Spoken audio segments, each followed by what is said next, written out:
Sometimes we're not ourselves. There's no one I can turn to. And I know all the feelings that we shared are in the past.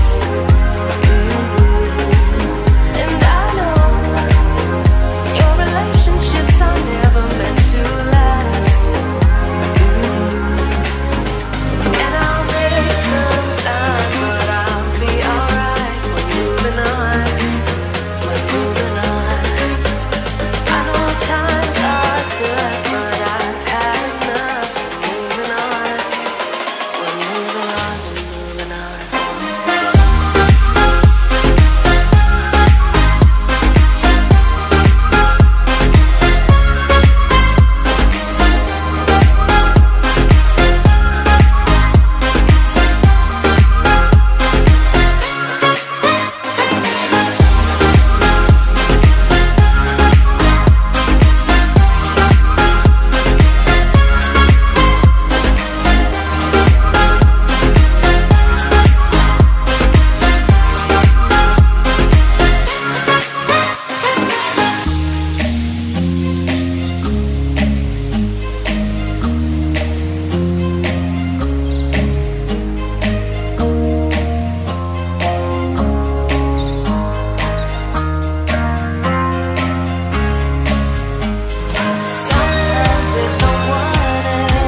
I think, should we start? I'm thinking audience is online, wako dunia mzima. And this is being recorded, so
fellow members, today we are going to have the second director contestants debate.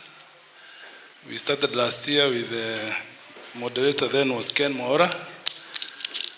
This year that duty has fallen on me. So I'll call us to order and can open with a word of prayer. Lord, we come before you with thanksgiving and praise. You've taken care of our club and the membership over this year. And as we get into this debate, we pray that it shall be an informed debate, it will be a good debate for the club, and that we shall find the right candidates to lead the club for the next year. In Jesus' name we pray. Amen. So my name is, as I've seen, communicated by the Honorary Secretary, my name is Martin Jerunyaga. I'm member number N140. I joined this club in the year 2006 and had the privilege to serve right away on the board for 3 years, culminating as the Honorary Secretary of the club in 2008.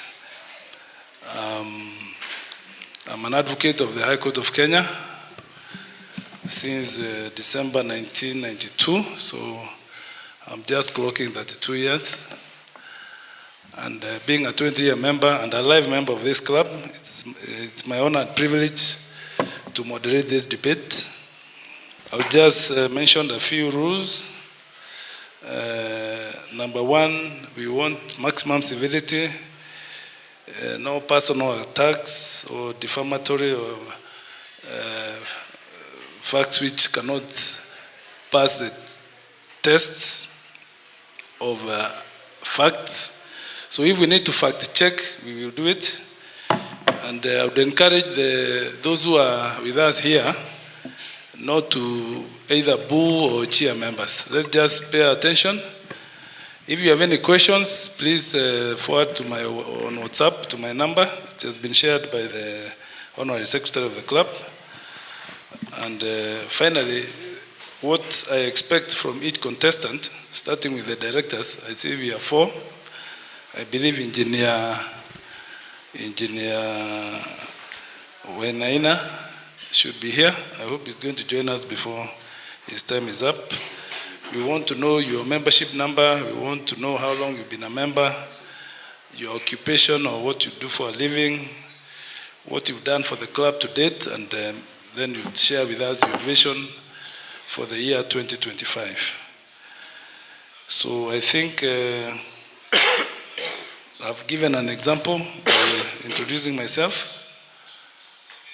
I don't see the board members, but I believe we have the full board here, and maybe I'll just mention for the record that we have the club chairman, Thomas Kimari, vice chairman Ken Chege, honorary secretary Frank Mugendi, treasurer Leonard Mwangi, captain Cesar Mugo, vice captain Victor Kuria, who is here, lady director Brenda Kihara, lady captain Susan Wanja, vice lady captain Lydia Maina.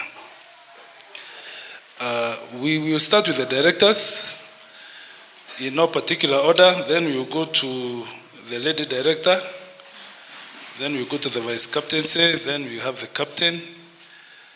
There is no contestant for treasurer, so we will skip that and go to the honorary secretary. We will then go to the vice chairman, and we shall end this debate with the chairman, the contestants for those positions. So,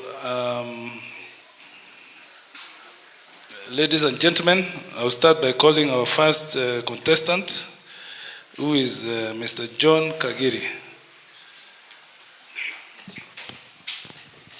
All right, thank you, moderator. Good evening, members. My name is John Kagiri, member number M359. I've been a member of this club since the year 2012. I'm a businessman and a CEO of an IT company by the name Encrypt Computer Technologies. I'm married. I'm blessed with 2 kids. I'm also a league player for this club. I've been in the league team for the last 10 years. I have a motto, which is development and progress. This club, this year, there has been a lot of development. I would love to see the continuity of the development, implementation of a strategic plan. We actually have a strategic plan, so we just need to implement it. So that we can make the club better and attract more members. Thank you. Okay, that was short and sweet. I had allocated an average of 5 minutes, but I think Kagiri has done it in probably 2 minutes, which is good timekeeping. So next, we shall go to Daniel Masharia.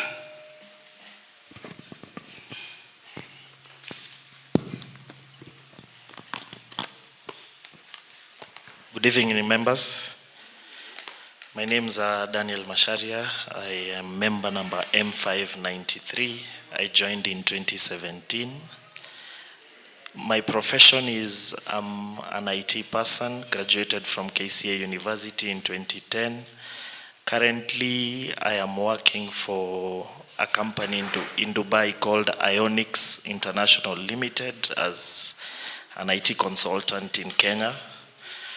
The vision I have for this club is transparency and being able to engage members in decision making. And I commend the board that was there for the improvements that have been done in the club, where we still want to continue and make the club a better place, try and bring in young blood for them to enroll and enjoy the club. They can be able to play golf and they feel at home. Again, in terms of, we've had challenges as well as a club in terms of revenues and members defaulting in their subs. So in terms of members, I would propose we have drives, which normally I think we normally do every single year. Again, I would also propose to the board, if I'm elected, that we give discounts to subsidiaries who pay earlier. For example, when we are going to 2025, if a member decides to pay his subsidiaries for the next year, we give like a percentage to encourage more members to pay earlier, so that the board can be able to plan prior and we do not have challenges that we do not have finances. Again, we've been having members who've been defaulting on subs. Again, another proposal I'll give is maybe, for example, I'll use my friend here, Kagiri. Maybe I'm not able to pay my subs, and I can be able to approach Kagiri as a CEO to finance or to sponsor a game. So if Kagiri comes in as a sponsor and spends maybe, for example, 400,000, maybe we say 4% of that amount of money is taken to my subs, so that I'm able to, so that we may not have a lot of members defaulting. And again, it also brings more sponsorships to the clubs, because I might not have money at this particular moment, but I can get someone to sponsor a game. Then by the revenues, I give a certain percentage. The money that is collected on that day, a certain percentage is taken to my subs, so that we can continue patronizing our club. Because the only way we can be able to make money is members being able to patronize the club and having a lot of active members. So for us to discourage members not to default, then we can look that as an avenue of creating more revenue. Again, in terms of members defaulting in their subs, for example, if I am a tenderpreneur and we've not been paid by the government, as an example, maybe I can write a letter to the board. I tell them to suspend my subs for a specific period of time with strict timelines, that when you come back, we will have stopped your sponsorship, but when you come back, you will not have accrued interest or charges in terms of monthly levies and minimum spends. So I am looking forward to working with you guys. I am asking for your vote on Wednesday, and I hope you guys are gonna vote me in as a director. Thank you. Thank you very much, Daniel. Next, we shall go to Esther Ngure.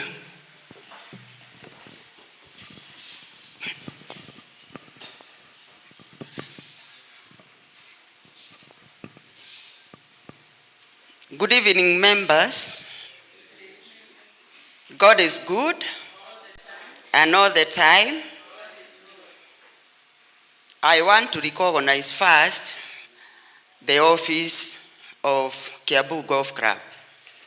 The chairman, Mr. Kimari, vice chairman, Mr. Ken, the captain, Caesar Mogo, vice captain, and the secretary, Mr. Mugendi. Also, the directors who are present. I want to recognize you when doing my presentation. I am a member, number N255. My name is Esther Ngure, married and a mother of 2, and also a Christian. I'm O-level. Career, I am a security officer, having specialized as a police officer and a prosecutor and an investigator, and also etc. and many others.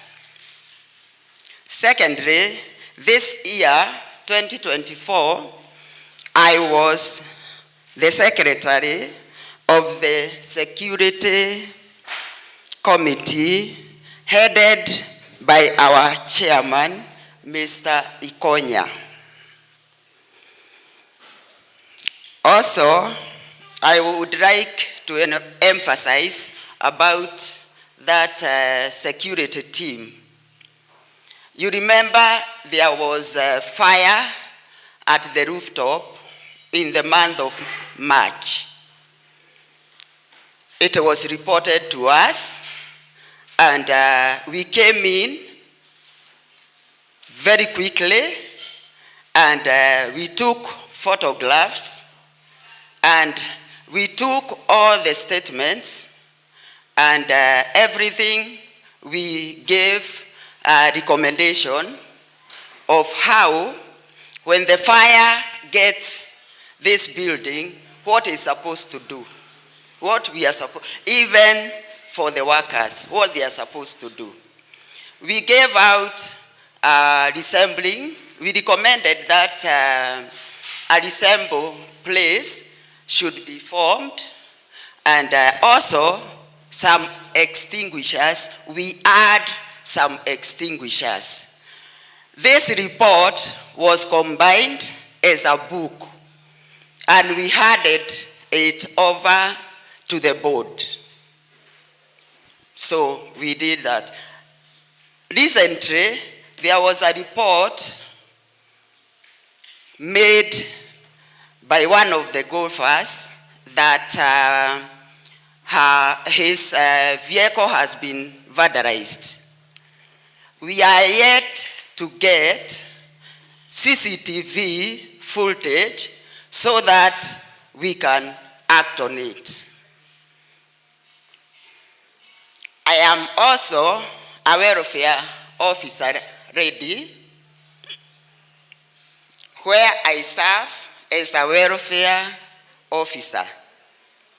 In that welfare, Kiambu Welfare Golf Club,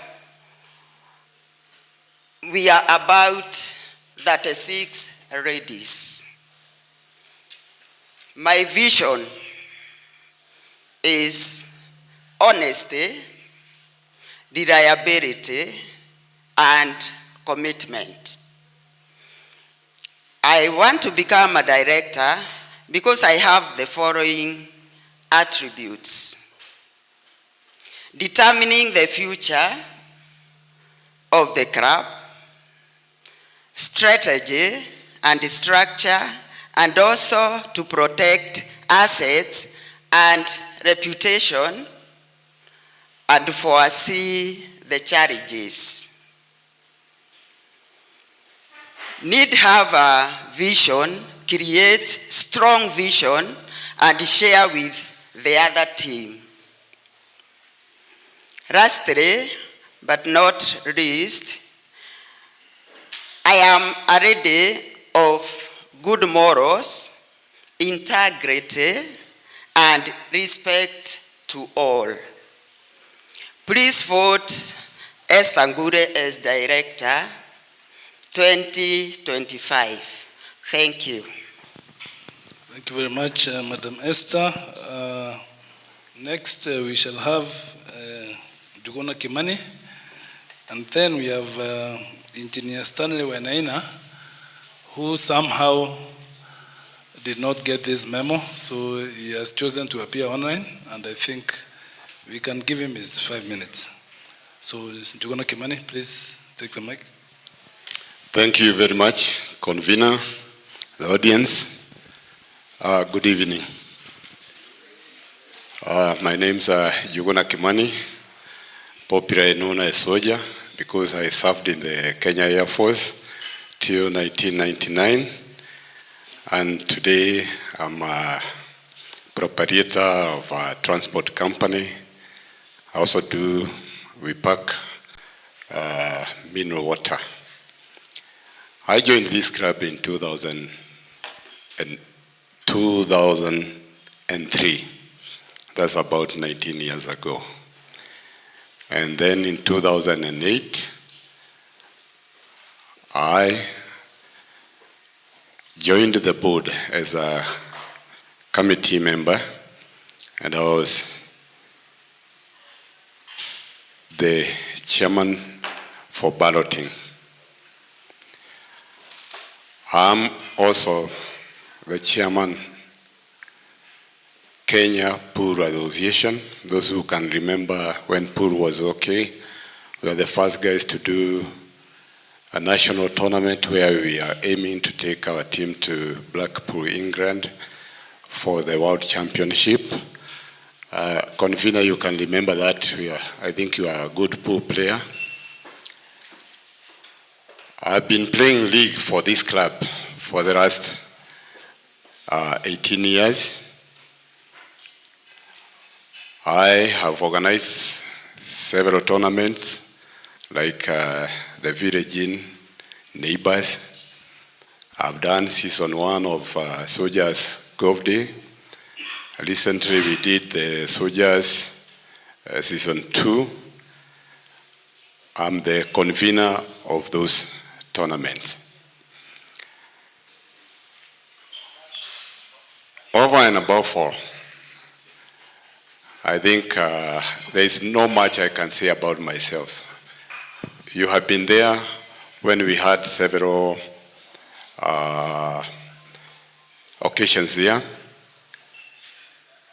And one area, because I don't know everything, but there is one thing I know. In every occasion, you have to make it live. And about the welfare of our members is something I have observed and something I want to put my mind on it. I feel bad when I see even a senior member coming here, finding new members, They don't recognize him and he's a member who had done a lot of things to this club. We need to work on that area, whereby even those people, our members who have gone down, they are old, and I want them to feel okay, especially this time when to access the club. I want us to do something whereby they can access the club. Not necessarily, even if they don't have something even if they are not able to buy something, when they have access to the club, they can find us there because they have worked for the club. The other area I look at, we have some facilities here which are unutilized. That's the snooker area. I would like to see that it's okay. Recently we had a car wash there. Right now it's not working, and it was a good idea. And I think if we can put our mind on it, it can be of help and use to the club. About entertainment, I believe in even after a very successful tournament, even a club night on Wednesdays, or even on Fridays, after all that, we need to make the club lively, whereby you don't have to come to go on passing other places, fighting Mogidi or somewhere there. There are things we can do here, and we can be okay because we are a good family. About welfare of the members, I'm a witness of somebody telling me, eventually if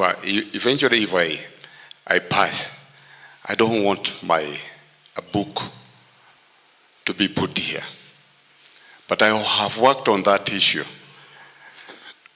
Sorry, because if one of our friends passes, those who are close to that member, they actually go to the home of that person, and the book is left there hanging, and it becomes awesome. You find just 3 members who have signed the book.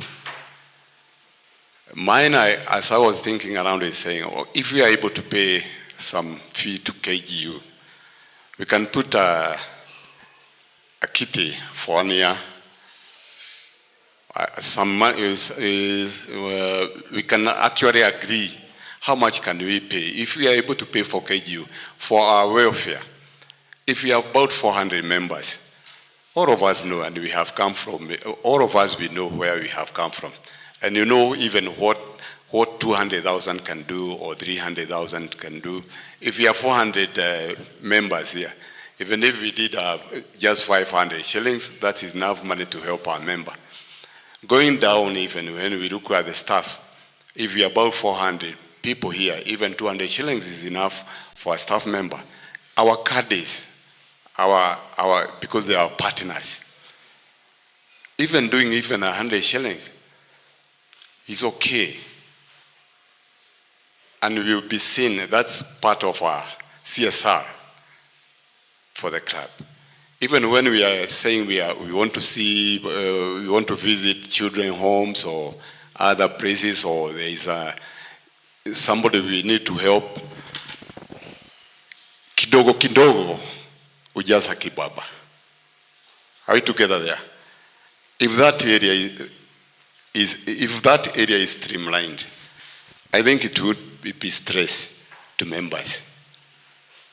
That is one area I would like to focus on, and I say, I don't know everything, but there is something small I can do, even when we have a sick member. And all of you will agree with me that visiting a sick person, you actually help him to heal. That information flowing back to the club and saying, we have somebody admitted, wherever he's admitted, and on your way, or if you are in Nairobi or wherever you are, you find time, see that person. If that information can flow, you will be able to support that person. Because eventually we are a family. And I see it when we move out from the club. When you're in the club, you have little differences here because of score. Some time you played with somebody, you took his money, some little grudges. But whenever we go out, when we go in for our members' function, you see the cohesiveness we have all the time. I would like to focus on that. Those who don't know, even the largest and the biggest militaries in the world, they start with a small number which is called a section, and a section has only 9 people. There's a driver, there's a mechanic, there's the commander, there's a gunner, there's a regular gunner, and there's a medic person. All armies in the world. Even if you hear Russia have 1 million soldiers, they start from a section, they go and make, 4 sections make a platoon, 4 platoons make a company makes whatever, and they make a brigade. So even here, as committee members, we are 7, and everybody has got his own kipawa. And when we work as a team, we can deliver. And finally, I say, when we find like people like C&D being elected here or being chairmen for 10 years, there is something they did. Maybe they didn't even benefit with it, but today we are benefiting with it. For me, members, I still fight and I still insist. And I find it, the 1 year term is just 12 months. Before these boards and the elected board members, before they get settled, it's about 3 months. When they start working, they start implementing another 3 months. 4 months, that's when you start seeing something is being done. I would like urge members, we reconsider, and that thing has been floated several times. This 1 year short term is very short. I'm not saying, don't get me wrong, that I'm saying those who are there, they go for 2 years. I'm saying we can consider and pass in the board. We see whether a 2-year term can be of any benefit to this club. And it does not mean that if the board is performing, it will go on for 2 years. We still have the opportunity of asking a special AGM and removing the whole board. Members, I would like us to think about it. And then we can, I think we can be okay. Lastly, I would say, if a team, you have a good leader and you support the leader, I go to that board, I give what I can or what I know. And I become a good listener and also support the leader of that board. Thank you very much. On Wednesday, kindly give me a humbly, nipatie kura yako. Okay, thank you very much. I'm at my, niko mkondo ya mwisho. I'm 73 years old now. You just give me a chance. I serve for 1 year. Thank you. Santi. Okay, thank you very much, Juguna. Kagiri, you... Yes, I would like to redeem 3 minutes. I just did an introduction of myself. I didn't say what I would like to do for this club. As I had said earlier, my name is John Kagiri, member number M359. I've been a member here for the last 15 years. So there are some specific things I would like to do for this club. Like number one, I would tend to like to have this. I would tend to make this club more family-oriented. We can even be having family days, even if it's once or twice a month. I'd also like for people to utilize the swimming pool. We have a swimming pool in the club, but it is normally underutilized. The other thing is, there was a board decision which came with the course fee of 350. If I make it to the board, I will influence my fellow members, my fellow committee members, will revoke the course fee, because it's very cumbersome for a member to be paying subs, and when taken to the course, he's still charged 350. On the other hand, I also have hobbies. I like swimming, I play golf. I'm also a good listener. I'll make sure this club is accountable under my watch. I'm respectful. I respect my fellow members. And I would like you members to vote for me as a director come Wednesday. Thank you. Okay, thank you very much, Mr. Kagiri. I hope the other contestants, we will expect you to deliver your message at once so that we don't give you a second chance, in the interest of time. So thanks a lot for those who have turned up. I think we have one who is online. It's unprecedented, and I hope going forward we will have more clear rules, because it is expected that the contestants would come in person, although the meeting is hybrid. So let's hear from Engineer Wainaina as we have the lady director contestants prepare for their speeches.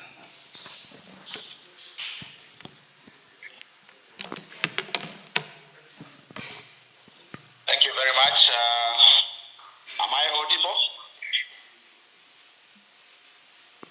Hello, am I audible? Yes, you are. Yes, you are. Go ahead. 5 minutes.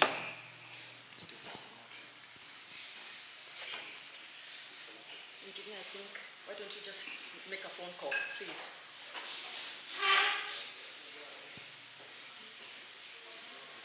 Looks like we have challenges of internet. Yeah. Call. Please call.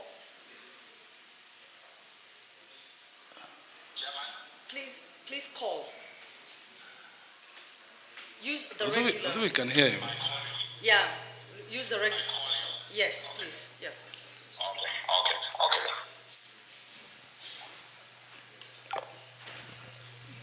So I think we can dispense with the other. May you take your seats as we deal with Engineer Wainaina.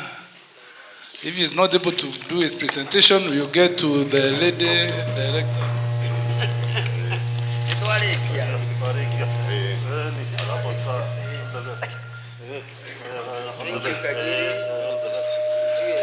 Madam, the lady director contestants can come. I think Can I proceed? for engineer. Shiro, am I audible? Yes, we can hear you. Yes, you can be heard. You can be heard. Okay. Sorry for that. I was being interrupted by oncoming calls because I was using my mobile data. All protocols observed. Good evening, members and the committee that is spearheading this election. My name is Engineer Stanley Wainaina, and I'm member W132. I've been a member of this club for the last 9 years, and I have enjoyed to be a member of this club. And that is the single most reason that I chose that this time around I'm going to offer myself to serve the club as a director. And today I already shared my very lean manifesto, and I call it lean because I would like to be very precise on what my role is going to be as the director. If you look at point number 1, I've said that my biggest role is to keep the board and the membership united, and this is my reason. Let me remind everyone that every member that we have, in terms of development, we have the strategic plan that is in place. In terms of golfing, we have the golf rules and we have the golfing committees and all the rules that govern golf. In terms of HR, for example, we have rules that govern HR, and though over time they may need some improvement, including the strategic plan, for example, I wouldn't say that I'm pinpointing any one project for implementation in the coming board, but I believe the membership of the board, all those who are going to be elected, can be able to sit down and agree amongst themselves on what is the priority project for the club. I have been a proponent of the board being able to guide the membership on what are the priority projects of the club, for example. And I'm on record saying that I would like, if I'm given an opportunity to make a decision, that we abolish what we have commonly known as the signature project, because the membership is the same. And if every board member would come with their signature project, for example, that strains the members and leave the club with so many unfinished projects. So my idea would be to have the board being united on fronting affordable projects within the budget and probably what members can be able to pay in addition to what we pay as subscriptions and sometimes development levies. So number 1 is the board must remain united. And I think we have seen even in the previous board at the beginning, there was some bit of discordance in the board, but I think the executive reigned supreme, and that stabilized the club to an extent that we have seen some level of development happening, some level of good things happening for our club. So unity for me is number 1. Then number 2 is oversight. I know my role as the director is mainly to represent members in terms of oversighting the board of management and the executive at the board. So I'm looking forward to be able to communicate clearly on what the board is going to be doing for the members, be it regulatory issues, be it human resource issues, be it development issues.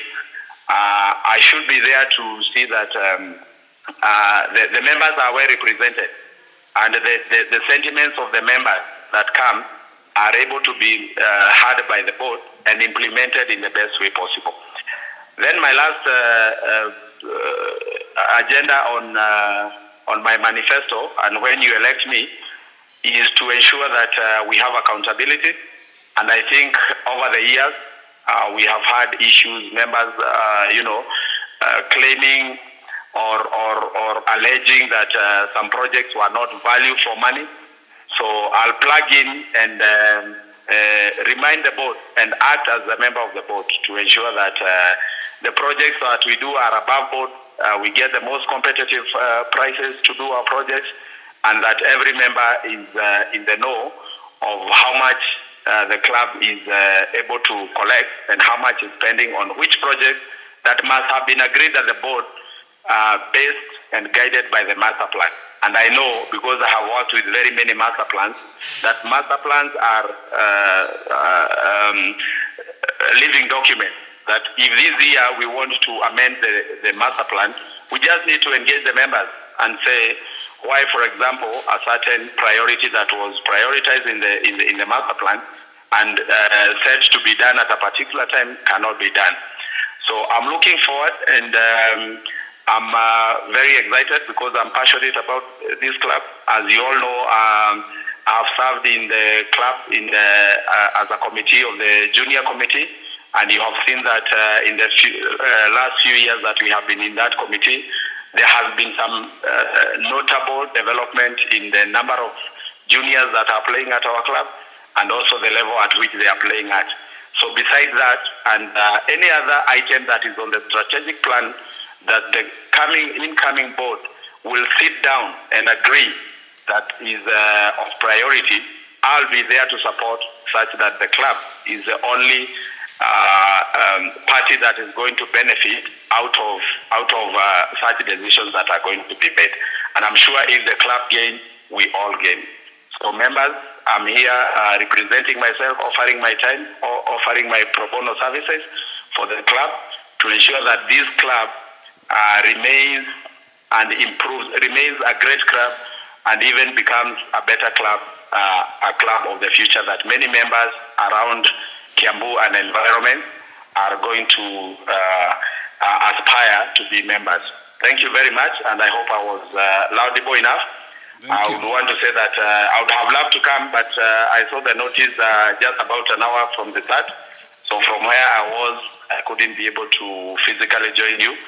But I hope that this debate is going to give us the best candidate, and we are all members. So at the end of the day, those who will win and those who will not be able to win will remain members of Kiambu Club, and we remain committed to the betterment of our club, Kiambu Golf Club. Thank you very much. Thank you very much, Engineer. I think you are pretty audible. So members, as you can see, this debate, this is our second round, and hopefully the next year we shall have very clear guidelines in advance on how to conduct it. We've taken a bit of time because we started a little bit late, but you proceed. I have a list of the contestants here, and I'm basically moving from down to up.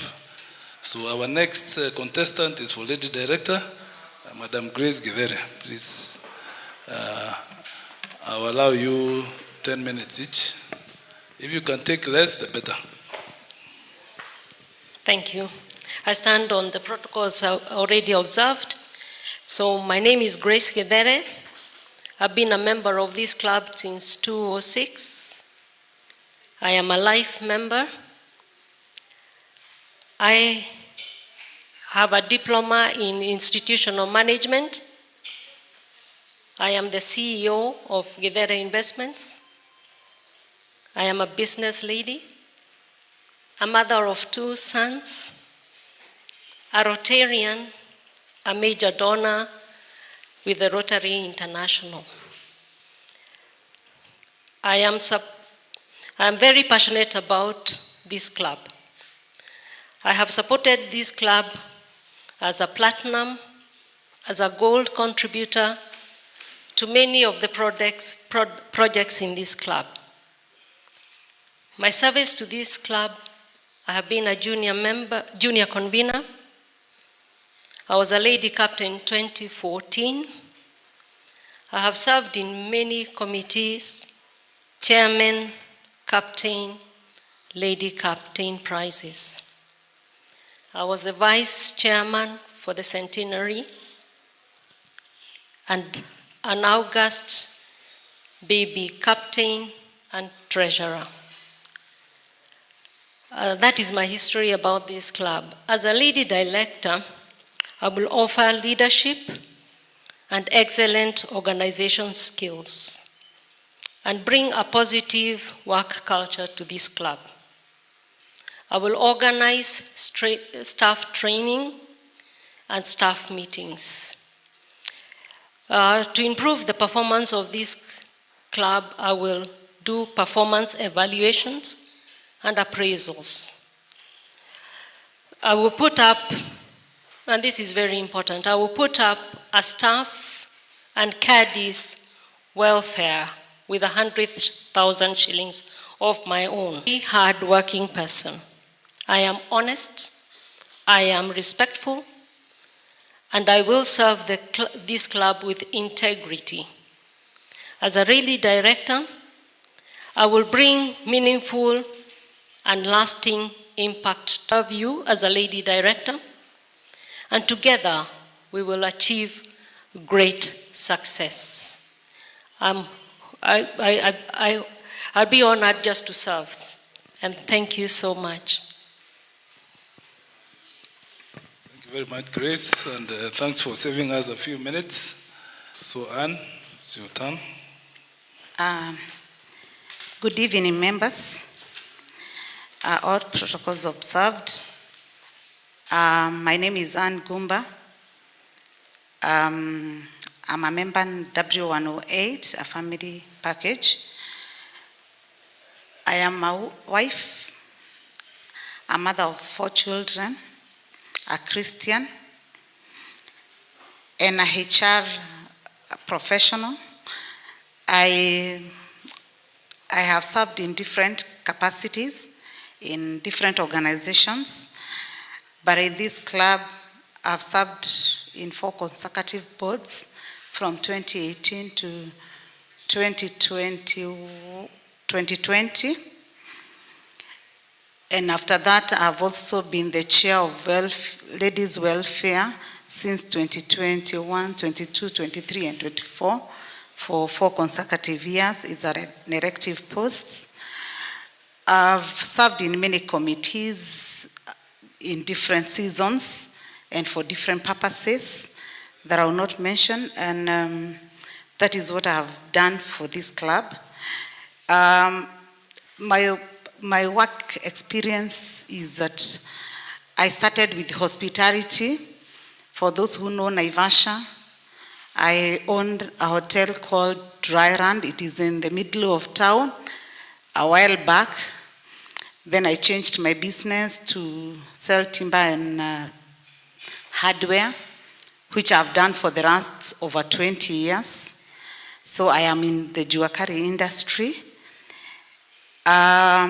What I will bring forth to this club is my hospitality expertise by having time, because hospitality is about, it's need a lot of time, because they open these doors at 6 and close very late in the evening. So I'll be committed as need be. Because I am in business, I have time. As I said in my poster, I foster that I will foster unity and peace. I'll also improve services because I know golfers and all sports, you must do things very fast.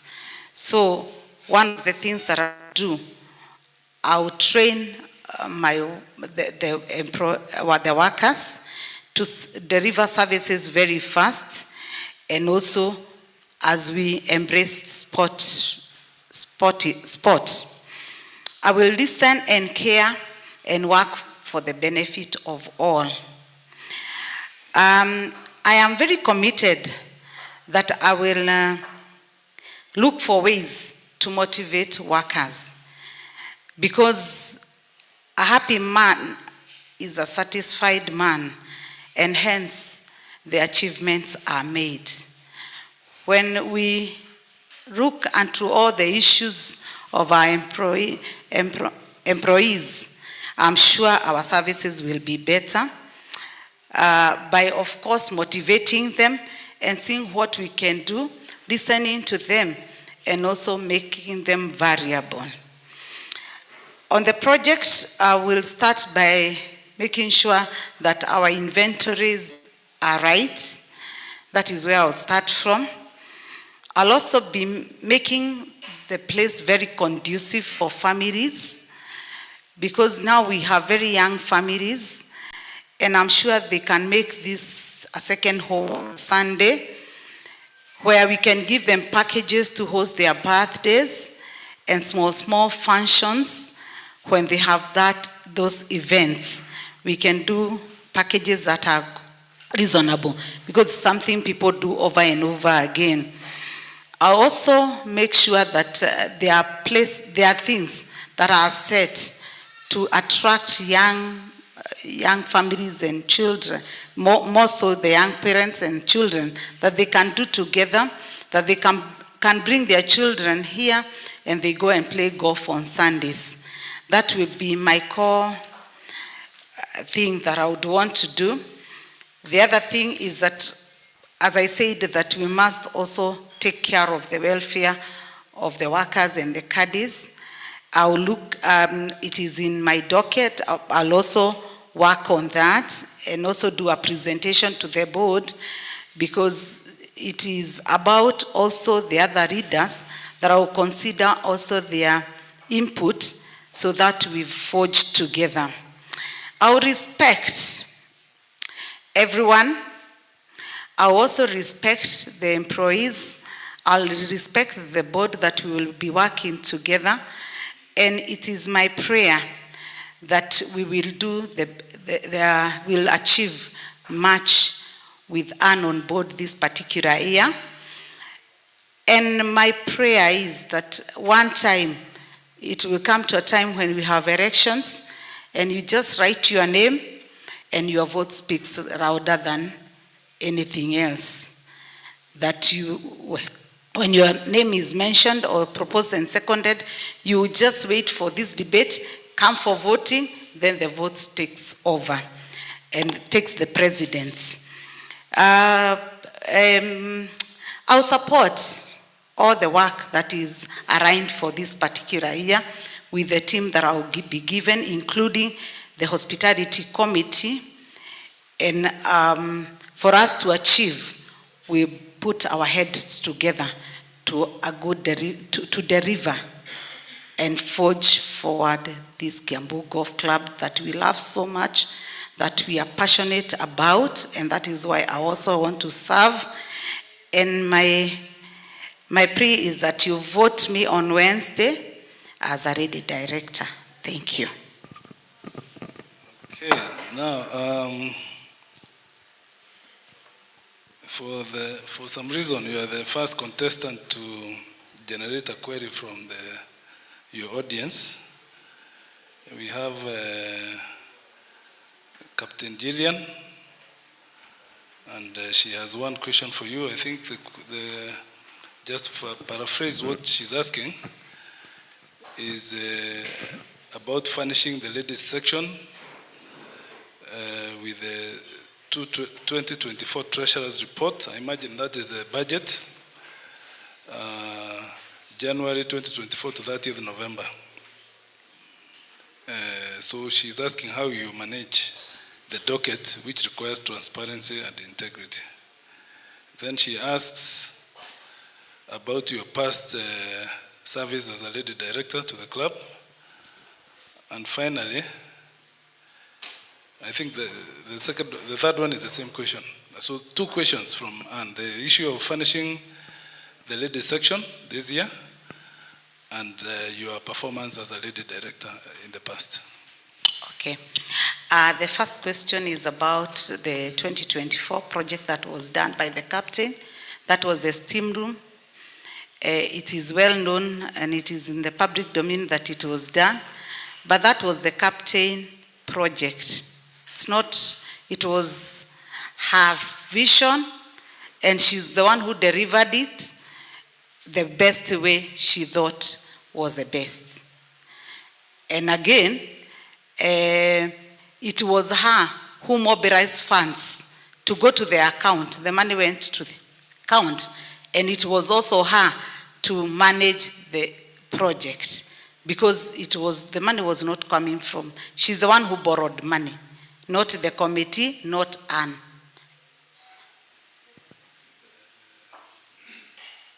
The other question was a report of your performance having served in the same docket in the past. Okay. Good. As you know, that I was the ready director in the year 2020 when there was COVID and closed down and many things. And one of the things that the board can appreciate, that time I used all the skills that I have, was even to downsize these club employees and to bring it to a sizable number that we could afford to pay then, and used all the method and followed the protocols as required by the Kenyan law. And people were fearing that we would be taken to court. And I assured them that I will follow what I'm meant to do. And not even a single person went to court. Everybody was paid their dues and paid in the proper way, and I followed that process to the end. The other thing is that having served during COVID, we didn't have so much time and many things to do apart from, I feel that I needed some time to serve this club in a better way, and I'm sure given a chance to work as a ready director, you will see the product. Thank you very much. I think I don't have any question for Grace. Would you wish? Okay, Anne? Allow me to say this, and also that question of, I'm sure it was addressed during the Redis AGM. It was not meant for here, that project issue. It should have been brought during the Redis AGM. Okay. Grace, I don't know whether you have anything to add. I just want to ask Anne, what is your motive to seek to be the position of a ready director once again? My question is, what do you expect to accomplish that you did not accomplish before? As I said, that there was very little to do apart from dealing with sustaining the club, but we never, although we still did an achievement of having the rage, and it's my prayer that if I'm given an opportunity, I'll work on the thegi, and I'll also work on the range to bring enough income for this club.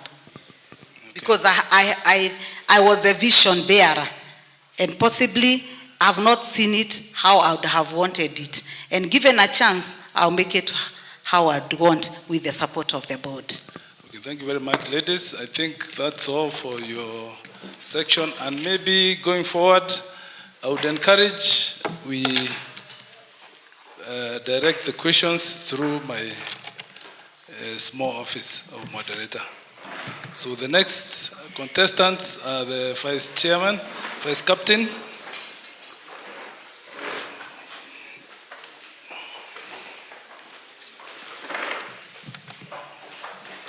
We are a little bit behind, so let's try and stick to the timelines. Again, 10 minutes each. And we shall start with Evans Gene. Thank you, moderator. Good evening, members. My name is Evans Gene, member number N224. I joined this club June 2012. I'm a Christian. I'm married with 3 kids, and I have passion for golf. After joining this club, I've been participating in several club events, like Nairobi District Foursome in Muthaiga. I've been a league match player, and year 2022, I was the best league match player. I also participated in Patrons Cup 2023 in ball category, and we matched the winners. Year 2024, I also participated in break category, and we also matched the winners to raise to the other category shoot. And even next year,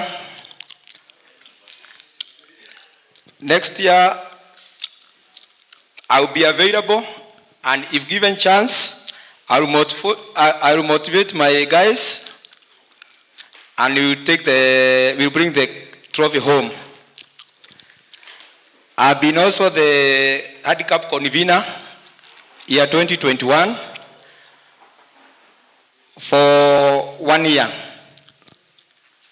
The reason why I decided to fight for vice captain, I need to improve the level of golf, because Kiambu, as you know, is one of the best clubs that is rising. We are number 3 in the country. If given chance,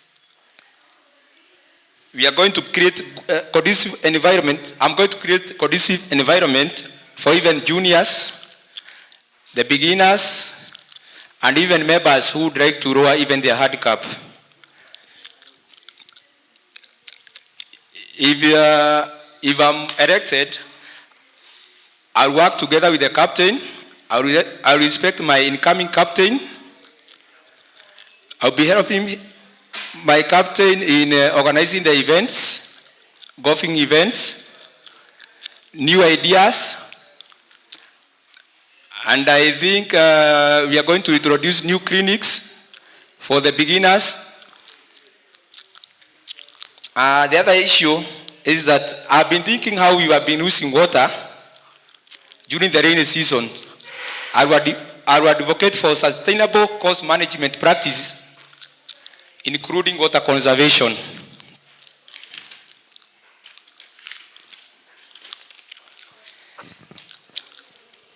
I will also be available in the club, filling the gap of captain when he is absent. I'll be encouraging members to participate in competition in accordance. I'll be a role model to the young golfers. Member number M323. Mine is a family membership where my wife and my children are members of this great club, and where my children are junior golfers of this great club. And they have been participating in tournaments, especially my third-born daughter, Claire Jerry. You've been seeing her in the forums. I joined this club in 2010, in the year 2010.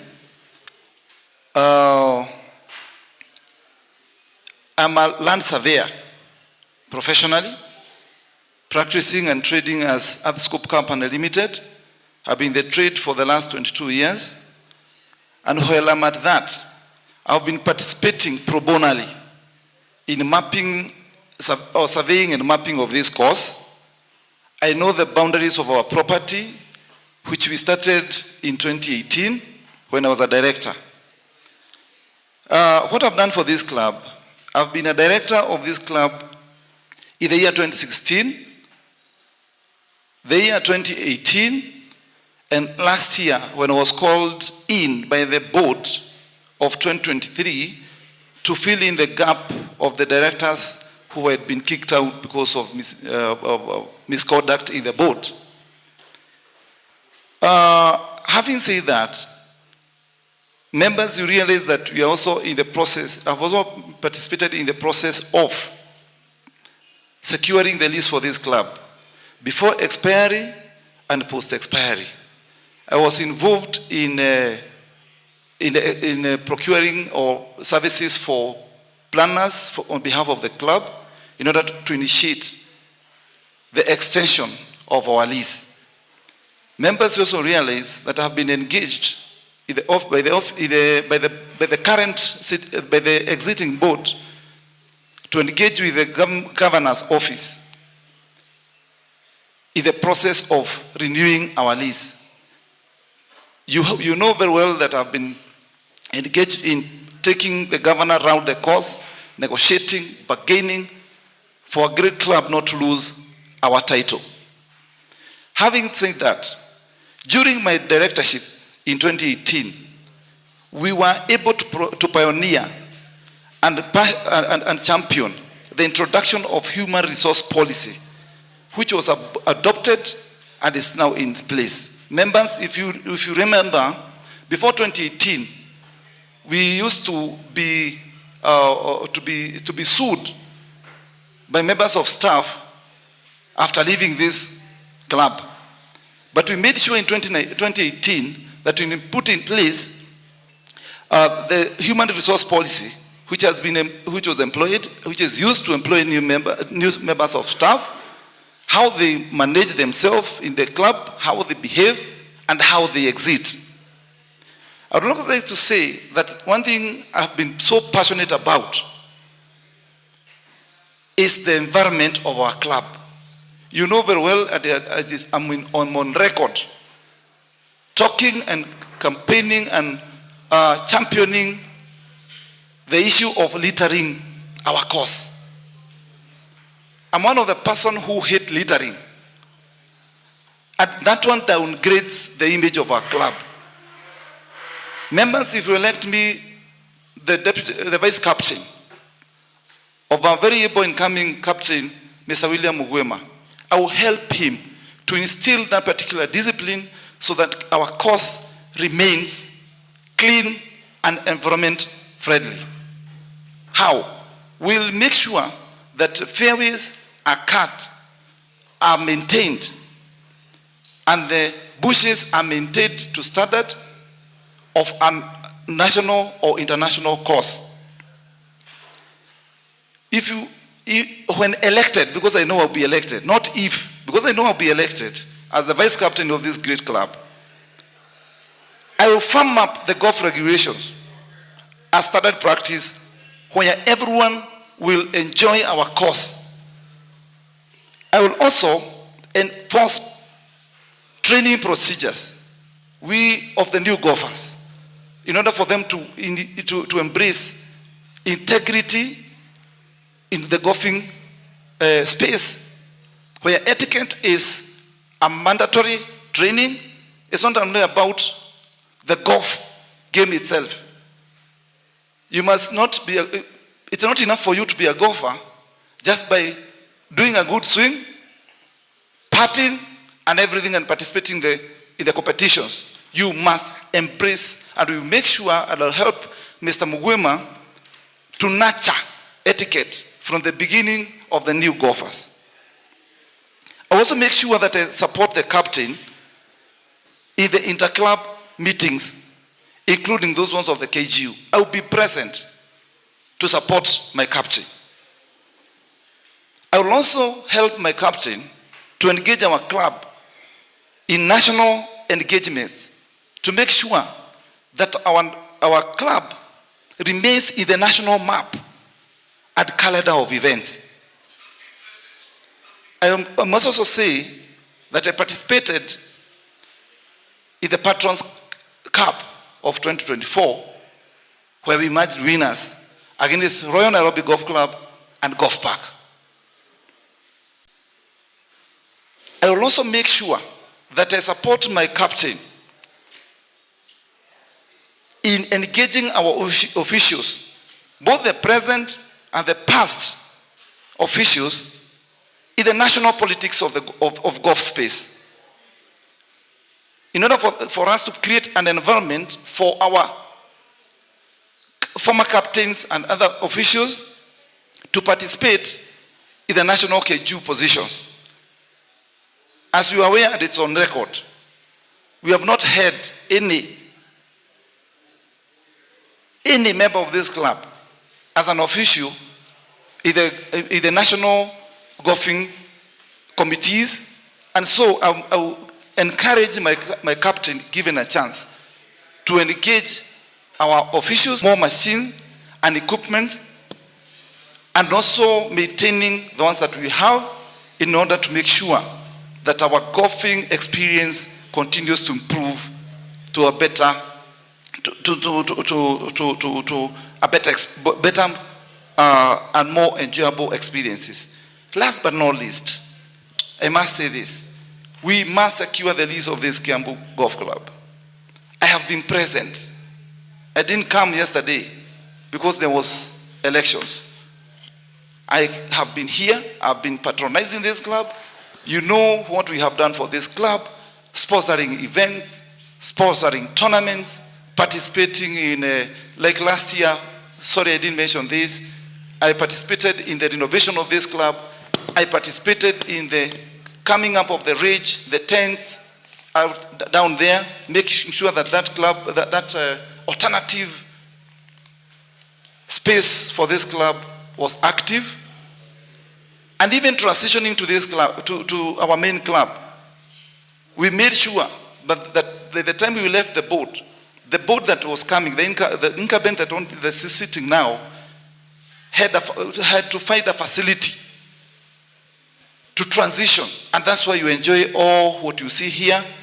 I was even involved I was in the development committee with Mr. QS Rukwaro and Architect Jehia, and we did all what you can see. So I have the capacity, I've been present, I'll continue to be present to serve you. Thank you so much. Thank you very much, Purity. And I guess it's actually Architect Jehia. He says it's good for the contestants to shake hands as you take back your seats. Thank you very much. I think CPA William Ogwema is not in the house. I was going to give him an opportunity to introduce himself, so when he comes, he can still have that opportunity. So you then go to the Honorary Secretary position. The contestants Beth Gadoni Mwangi and Franklin Mugendi, please come to the front, and we will start with the incumbent. 10 minutes, please.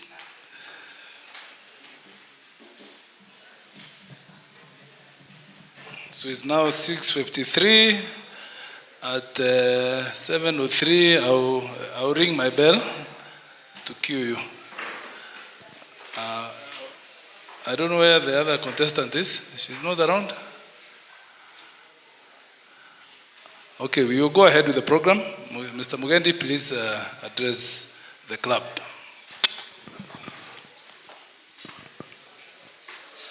Thank you, the moderator. All protocols has been observed. Honorary members, habari ya jioni. I sit in front of you this evening to introduce myself to you formally, even though we are known to each other, and to make a pitch as to why I feel I'm capable, I'm able, and I can't wait to continue serving you as members of this club for the year 2024-2025 as the club secretary.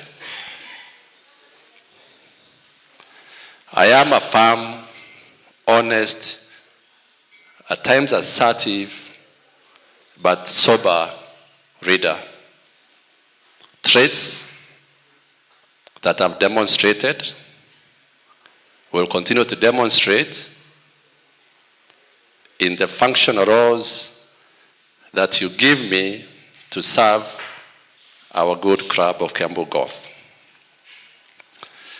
Professionally, I'm a security risk consultant with over 20 years prior experience in my field. I ran 2 entities, namely Omega Risk Management Limited, that was incorporated in the year 2008, and iWatch Services, incorporated in the year 2008, both domiciled within the Republic of Kenya, with our registered offices at Commodore Office Suites, Kindaruma Road, 7th floor, room 7C. So what have I been doing for this club that makes me feel that I can still, or I should get your vote come on Wednesday, the 11th of December? I joined this club in 2017. My membership number is M436. And for the last 5 years, I've dedicated my time and service as a director of this club, starting off in 2020 when you chose me or elected me to become a director. And in that year of my directorship, I served in the hospitality committee under the leadership of Lady Director Ann Gumba and the chairmanship of Pius Moria. That is the year when we had a pandemic of COVID. And as has been articulated by Ann Gumba, we faced a lot of challenges in terms of club performance, in terms of outlooks. The economy was almost on shutdown, but you'll agree with me that the club maintained a steady and focused approach to minimize the impact of that pandemic to you members. I played a key role in ensuring that continuity, and I'm happy to report that probably that's the year that the club made more financial recovery than even without the pandemic. In 2021, again, I was able to get back to the board through your ballot as a director, and I joined the Rigo committee that was chaired by Jackie Dodeka, where I served in the balloting and security subcommittees and was exposed to the dynamics of ensuring that we get credible membership. And again, I'm happy to report that during that year, we had the highest number of new members joining, particularly the youth and the under 35. That was made possible by the dedication and the teamwork that the Legal Committee, for which I was a member, worked. In the year 2022, once again, you showed your faith in myself when you elected me as the vice captain of this club. And as a vice captain, I was a member of the golfing committee. And that gave me the opportunity to engage with the cause, to play a pivotal role in making sure that what this club is all about, which is golfing, I was part and parcel of ensuring that experience for you members. That year, I was able to play my role as a vice captain, supported the captain, Harrison Maura, and the board. And I'm happy to report that we had a fantastic year making sure the experience of members on the course was second to none. In 2022, honorable members, I stood for the club captain. Unfortunately, the votes were not enough. I soldiered on, and fortunately, the board, under the leadership of Odiek, co-opted myself back to the board to support them, and I was nominated by the board to become the honorary secretary. As the honorary secretary in 2023, I was the chairman of the Legal and Security Committee, and today's success of the membership that we see, the success of the security setups that we see, the vibrancy of our new members who joined in that year, as evidenced by the dynamics of the club, can only be attributed to my term as a secretary, as the chairman of the legal committee, and importantly, with the team that I worked with. Subsequently, in 2024, members, I once again was elected by yourselves to continue discharging my functions as the honorary secretary for the club and assumed my position within the board as the chairman of the legal and security committees. And during that time, we continued with the growth of the membership. We continued enhancing the security systems of the club. And today what we've seen is a result of my dedication and my team support to make sure that this club continues enjoying the patronage of the right-minded members and inviting even more members from across to join this club.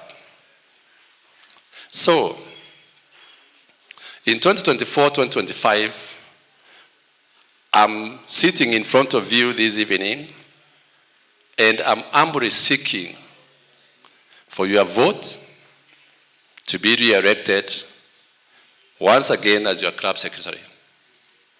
And probably the question that I would be asking myself, or you may be asking, is, why me? And I'll tell you this. I'm available. I'm available physically. I'm available on call. I'm available on need basis. I will not shy away to say that I live less than 5 minutes from here. And most of you attest the fact that I've become like a permanent fixture in this club any time of the day or night. That tells you that the dedication I bring to this club, the reasoning that I'm pegging on my seeking for re-election is one that is informed by the goodwill to continue seeing this club grow for more posterity. The engagement of you members on and off the field of my candidature, of my continuing as your club secretary, is one that you can attest to. Either I'm on the golf course, though I'm not a very good golfer, but I'm improving. Importantly, I'm on either the clubhouse or just engaging members on and off field activities.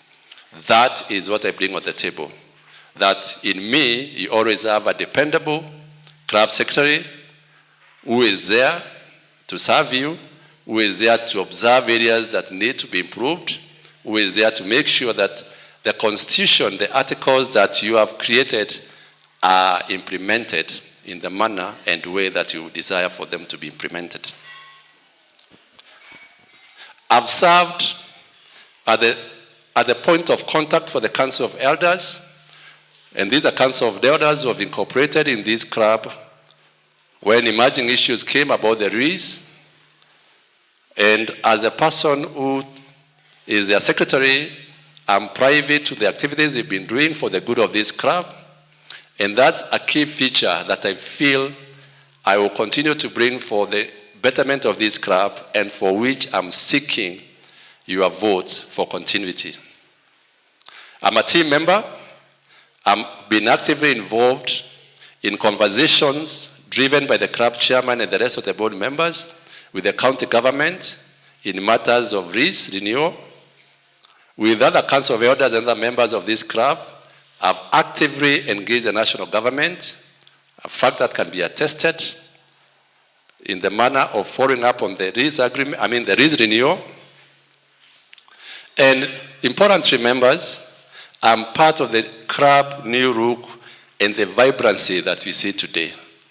Those initiatives have been driven by serious and people who have given their commitments, time and resources to make sure that they make this their home.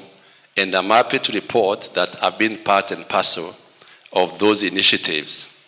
And that cannot be duplicated, but rather is something that is visible, can be touched, and can be assigned to those that have been driving that which has made you happy.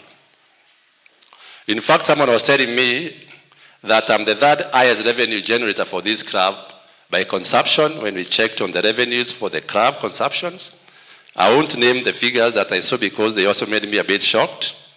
Probably that has made me go slow on the consumptions, but that shows the commitment I've got, not only to support the club in other activities, but also to generate revenue. What's the way forward that I'm bringing on the table as I conclude? I would like to assure these members that we have achieved what we have achieved, but we still have a key milestone that I would like to bring on the table, a new constitution. The club has grown tenfold. Our constitution was last relooked in 2011. It's outdated. It needs to be aligned to the dynamics of today and tomorrow. My commitment to you members is that within the first 100 days of assuming the office of the Honorary Secretary, I will drive this initiative to make sure that by June of 2025, we shall have a special AGM to ratify the new constitution that will align our thinking, our club focus to what it should be. Similarly, we shall do more physical improvement. Recently, we had a member who lost a part of their items at the car park. In the modern day, we have security infrastructure, both physical and technology, that we are going to bring on board to ensure that your comfort and your safety is not only assured, but guaranteed. What are the emerging issues? We've seen during this time of the AGM preparation and electoral practice, we have seen emerging issues that can be cured through a revised constitution. We have seen electoral issues, the gaps that have been identified, that I purpose or our purpose as your club secretary to revisit so that we don't have these issues coming up again in a year's time. We've seen the nominational challenges that continue to create a lot of anxiety among our membership, and those can only be addressed by the revised constitution, and for which I promise that I will be on top of. We've seen the executive orders that some of you have questioned on the legality or illegality. These are some of the emerging issues that a new constitution for which we shall all be part of making will be able to address. As I conclude through the moderator, the Waswahili said, ukiona vyalea vimeundwa. The Mzungu said, if it's not broken, why mend? And I'm asking you, honorable members, I've been tried, I've been tested, I've been part of this journey for this club for the last 5 years. You've seen my capacity. You've seen what I can do for our club. For me, it's not about today. For me, it's about tomorrow and for posterity. So my commitment to you is that we still have a lot of zeal to grow this club because it's our second home and to make it a better place than we found it. So, come on Wednesday, give me your vote, and that vote will be an assured vote for the growth of your club. Thank you so much. Moderator, I don't know whether I can ask a question. There is no question which has been sent. So can I ask? Who are you going to ask the question to? I'm going to ask my competitor, though she's not here, but I'm sure probably she'll get to hear the question, or the members can hear the question that I had in mind. Okay, in fact, she says she's in a security meeting, I think with in Ruiru, so she'll probably make it. You go ahead, I'm sure she will inform her of the question. Thank you, moderator. I will just take 1 minute. As we come to this contest of taking the crucial role of the club secretary, the position is so engaging, so involving, and one that calls for sobriety, one that calls for soberness, and one that calls for a thick skin. I'm sure some of you have become my enemies by default. It's nothing personal.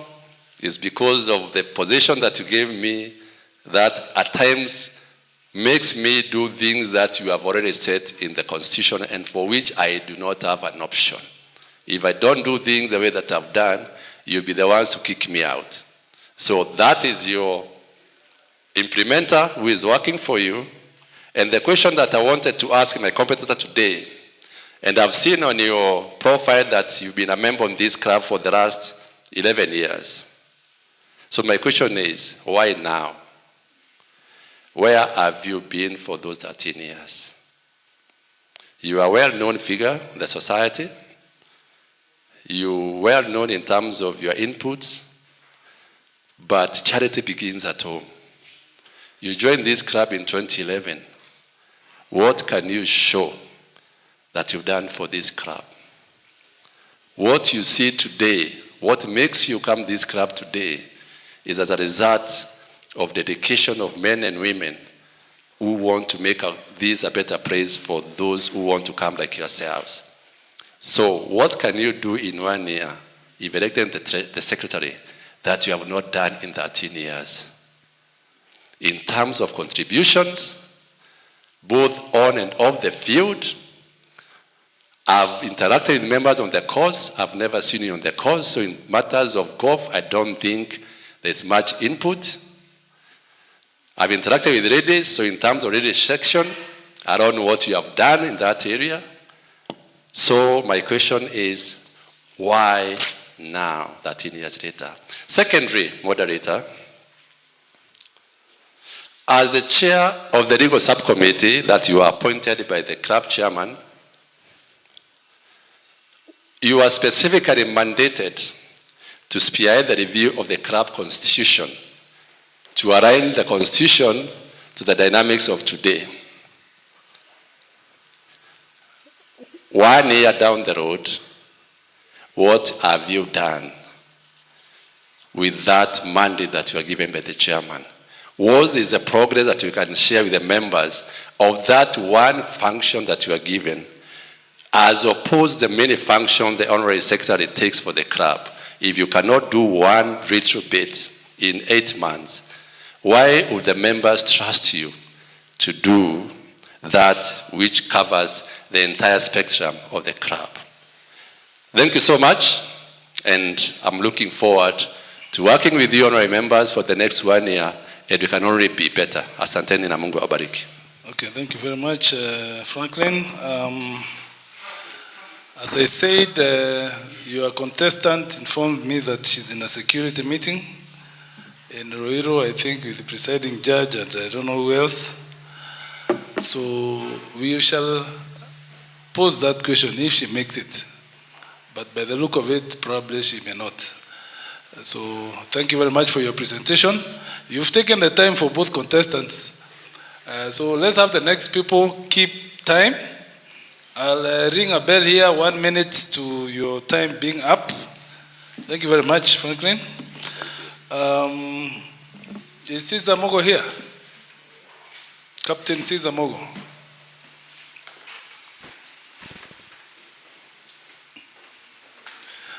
I'm sure most of us know Caesar because he's been our captain for the last 1 year.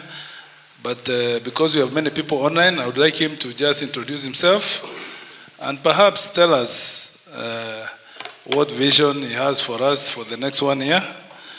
His position is not contested, so it's just a matter of time before he takes over the vice chair's position.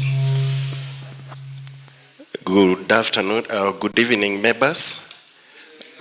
My name is Caesar Mugo. I've been a member of this club since 2013. Member number M348. Professionally, I'm an insurance person, been a manager with Britain for the last 25 years. And the past 1 year, I've served this club in 2 capacities. As the vice captain, though very briefly, and then as the club captain. So I'm sure we have interacted with a good number of people in the course, and also during our presentation, and especially when I was asking for your sponsorships. So we have had some good time because we have had some good successes. We have worked with my team in the golfing committee to improve the course.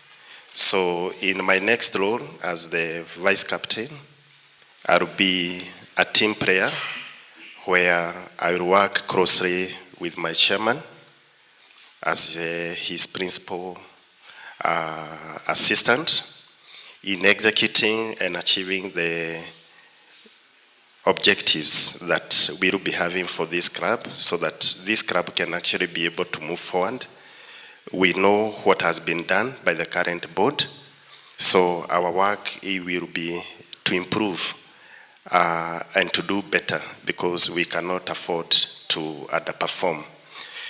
I'll also work closely with the club treasurer who will be co-opted in the board to ensure that there is good financial management of the resources of the club, and to ensure that funds will be used prudently in realizing the various strategic plans that are there.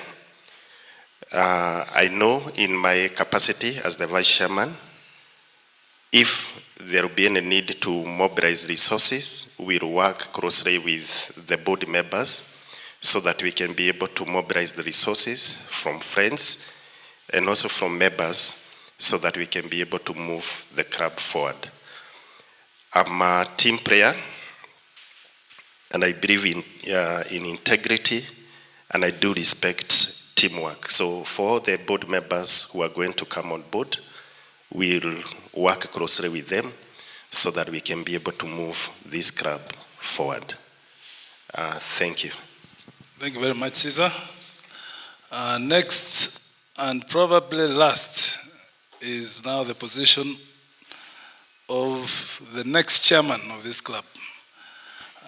Could the contestants please come to the front?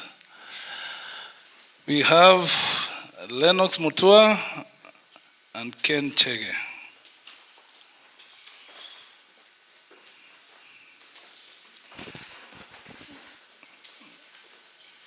Looks like there is a dress code for that position.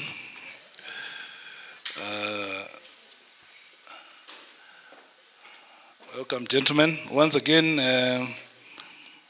as I said earlier, I will just follow the printed form. So we will start with Mr. Lennox Mutua.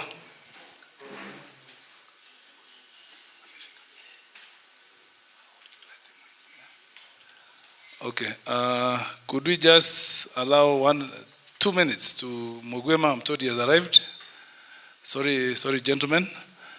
He had asked that we give him time. In fact, maybe you don't need to move. Just stay in place. Mugwema, just address your people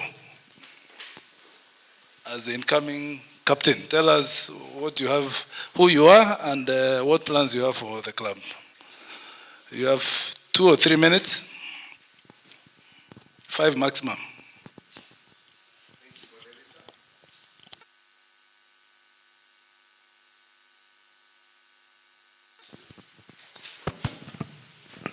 Thank you. Thank you, Moderator. All protocols observed. Good evening. My name is William Ogwema, and I'm happy this evening to stand here as the nominee for the captain position in the year 2024. A bit of introduction. My background, I'm a banker. I work for NCBA Bank, and I've been in this club for some time now, about 14 years. I joined in 2012. Sorry, 12 years. I joined in 2012.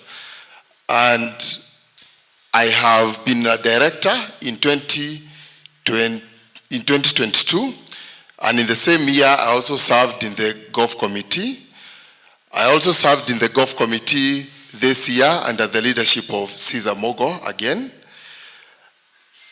In 2022, now for 2023, I vied for vice captain. I was not successful, but altogether I was thankful, and we've continued to work. We've continued to support the club. Nevertheless, I'm happy this year that I'm likely to be the captain now that I'm not opposed. And I promise to work for you with dedication and a lot of respect and humility. My plan is to continue the good work that has been done by Caesar Mogo and the current Golf Committee and the board on cost improvement and management. I'll also ensure that the greenkeeping activities are improved and the operations made a bit more sustainable by making sure that we plan accordingly, and where possible, I'll also support the board in trying to mobilize resources necessary to make sure that we take to a good course. I'll also continue improving on the discipline on the course, the draw management, making sure that we utilize the draw and the time allocated efficiently to avoid leaving other members out and making sure that every other member of the club enjoys a round of golf. I'll definitely be coming to you to support me on sponsorships, and together I believe we will have a great year 2025. As the captain, I also intend to continue enhancing the brand Kiambu Club. We cannot continue being called Gashagi. I'm sure the current board has done a lot of work on the kind of improvements they've done to the clubhouse, improvement to the cause, improvement on discipline and security, and many other things. And we can only better it. The very last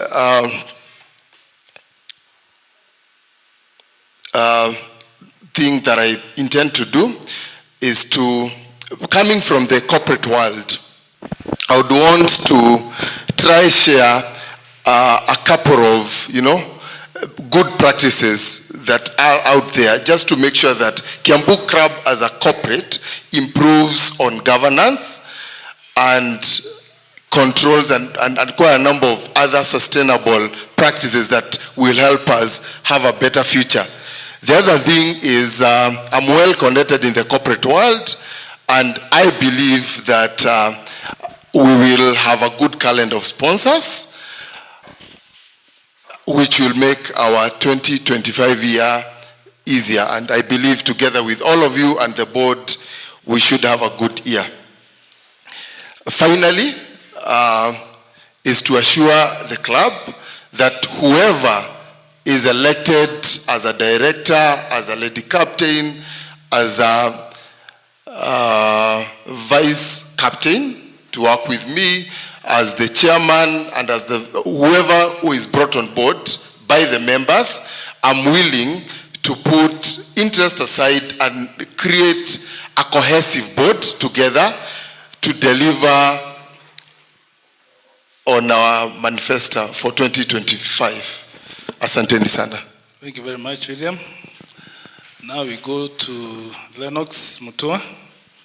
I think... Sorry, and my sincere apologies for coming in late. I had a car puncture, which I had to fix. Sorry, convener. Apologies accepted, and thank you very much. Now we start with Lennox. Again, we said, as you can see, I'm not that strict on time, but you have 10 minutes. I'll cue you 9 minutes with a minute to conclude. Then we have 10 minutes from our vice chairman. And then I believe if there are any questions, let them be channeled through me so that we have good order. Please go ahead. Thank you so much. So once more, good evening, members. All protocols observed. Once more, I'm back in this hot seat after a year sabbatical. And I'm really glad to get the opportunity, despite the challenges that are happening, but I'm glad to be here. My name is Lennox Mutua, and I'm the former vice chairman of this great Kiambu Golf Club. I'm married to one Eunice Nyakiringa, and I have 6 children. I'm a Catholic and a moderator of my church in Don Bosco, Upper Hill Shrine. And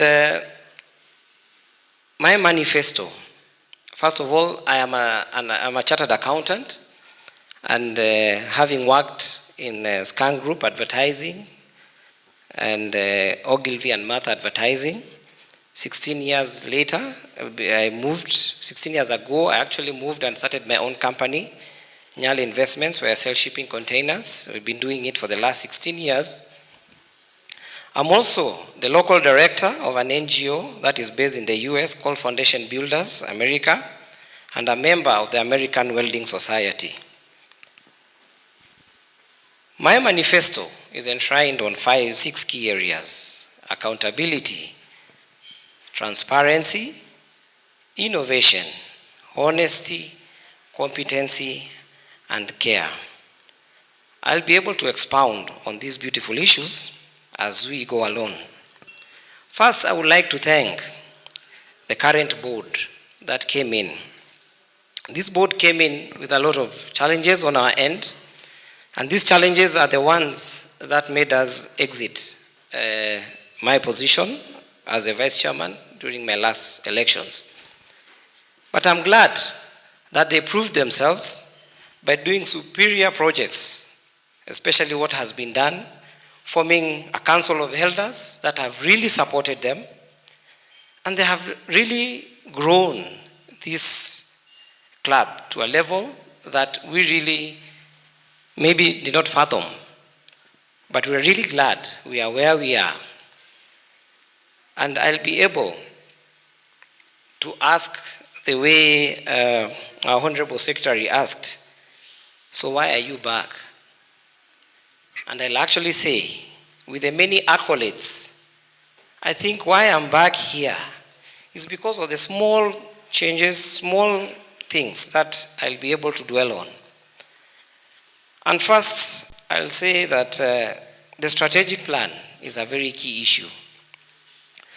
You cannot grow when you do not have a direction. There's a compass and there's a roadmap. The compass is a strategic plan. You have to match the roadmap, which is the director's vision and everything, to the strategic plan. You have to align the compass, the roadmap, to the compass, which gives you the true north. And that's where the strategic plan is very key. Our strategic plan ends this year. I'm sure right now we do not have one that has been submitted. During my time as the vice chairman, I had started an audit of where we are so that we could know where we were going to. And that's the reason why we need a strategic plan so that future directors, future chairmen, they can come in and plug in to the strategic plan. A strategic plan is not a secret. It is a document that is worked by all members so that they can contribute and envision where they want the club to be in the next 5 years. And the work of the current board is to keep on checking and seeing where are we, how do we improve. And that is one of the challenges that the current board, I feel, has not worked on, because as far as I'm concerned, we should be launching a strategic plan this year to tell us where we are going in the next 5 years. The next chairman should just be coming in to plug in and see where we are headed to. The Council of Elders has been a very key partner to the current board. They have done things, and I'm really glad that one of them is a lease that actually had me send me home, because it was like a feeling that we had done nothing.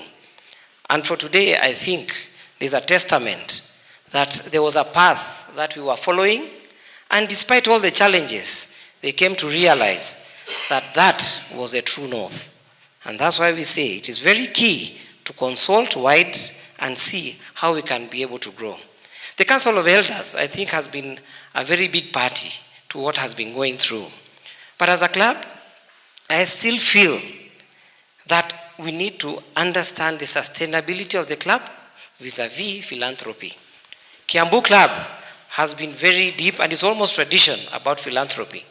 And I can tell you, there is nothing as good as having goodwill of a council of elders that support you, because they can make you do magic. And that was what happened this year. Maybe during our board with the wrangles we had, we never had the goodwill of people who could be able to participate and let us grow. But what I know, this club that we are seated on right now, this was the dream of that board. And we initiated, though we did not become party to the launching, but I think part of what we had done has been a testament of our board. Thirdly, governance, setting governance standards. I think that is very key in whatever happens in any club. It is important to set some standards. And I'm really glad that the current chair has been able to set up some standards which have been followed, and also putting high-level decision-making, which you can actually be able to be a testament from what has been happening. I'm really proud of what has been happening, and it's something that we need to continue building up on. Part of the challenges we are facing, and I'm really glad of what we are going through as a club right now in the WhatsApp forums, are the legal challenges that we are facing. Some of these things, especially the bylaws, and Mugendi will be able to testify, that part of our bylaws are very shallow. Some of these things, they need to be deepened and worked on so that we can be able to come up with very stringent ways of working. I'm really glad that during the last election, I had mentioned that we need to have an elections board that is permanent and to be recruited in every recurrent year, so that we do not have elections run by a single person. We need to have an election board that is fair and free and independent, that it can be able to make decisions that are, solid and can help the club grow. Because we need candidates who are solid. We need the right people involved. We need people who can be equipped with resources and they can focus on what matters most. That is what a board needs so that we can go to the next level. Now, the issue of marketing, innovation. When I came in, I joined the board in 2022, and I rose from a director, having worked in security, and in all those years, from 2022 to 2023, 2 years, 2021 to 2023, I have served in the finance board, in the finance committee of the board. With my accounting background, I've been able to check, and I'm part of the team that even recommended the change of the auditors that were there to the current auditors. And I think it is instrumental to have people who can be able to look at books and understand them. One thing that we did, and I remember when we came in, there was an element that the current board had actually, fizzled out money or something, but we were true to what we were doing. And I think right now, we stand white kama pamba, as Raila used to say, because we were verified, audited again, and actually they confirmed that everything was okay. And I think it is important for us to be clear on those particular items. On the issue of marketing, before I close quickly, it's important to bring the club. Kiambu Golf Clubs is becoming increasingly integrated with the rest of the clubs in Kenya. We need to become conscious on our revenue streams so as to remain relevant and competitive. And this can be done by setting up marketing and a marketing team that is strong and be able to sell to the club. Thank you so much, and I look forward to your vote on Wednesday. Thank you, and God bless you. Okay, thank you very much. We shall hear from Mr. Chege. Then we'll field 1 or 2 questions. Good evening, members. My name is Kenneth Chege. I'm an accountant by profession. Unfortunately, I might not even require your 10 minutes, moderator, because, doers do not talk too much. They actually just do. So I will just highlight a very few issues there. I've been a member of this club for over 10 years. I'm married. I have children. And I am a lover of this club. I love it from deep in my heart. I vied here in 2022 for vice chairman, and I lost. And I stayed on. Came back in 2023, lost again, stayed on. 2024, tried again, I succeeded. And I hope I have made you proud. If I have made you proud, even before I continue, give me your vote. Let's now continue. What have we done as a board? Because there's nothing I've done as a person. We have done everything as a board. We completed all the project, which was this clubhouse. With very little resources. You are very aware that the club was at its feet. We had actually to give, Chairman, thank you very much. I appreciate you. We appreciate you as a community. You had to use your funds. The board members had to chip in for us to be able to finish as we aligned our cash flows. And I'm happy to report that our cash flows are now in good order. And we finished this clubhouse amid a lot of support from members. We were able to fit this furniture. We were able to refurbish the roof for the squash room.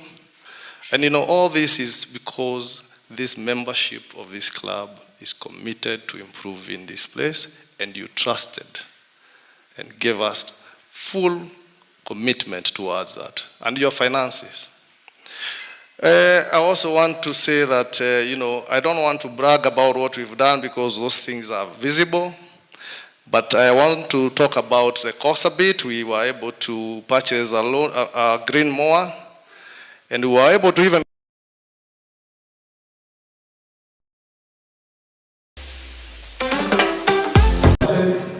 especially our vice captain, because of what he did in terms of managing the fund that we organized as a board, where every person who plays in this club, 100 shillings goes towards the modernization of course equipment. And this has been done to the letter from when we co-opted you as a board member or as our vice captain. That has been very instrumental. We thank you for that, because that is part of the things that have improved this club. I also want to thank our chairman for beautifying our club, going through this fence. He said he would do it and he delivered. Changing our reception, he has done it. We have supported him with utmost good faith, with a lot of dedication. We have done these things together so that we improve our livelihoods here, we improve our stay here, because this is our second home, and we better know that there is nowhere else we can go to relax better than a club which we have ourselves brought up to where it is now. What do I want to do for the club? Actually moving forward, and I appreciate what the opponent here and former senior vice chairman has said. There is no organization that moves well when it has no order. The strategic plan, which expired on 31st of October, needs to be revisited. But of course, I will, as the leader of the board that is incoming, make sure that I keep the election in terms of, revisiting.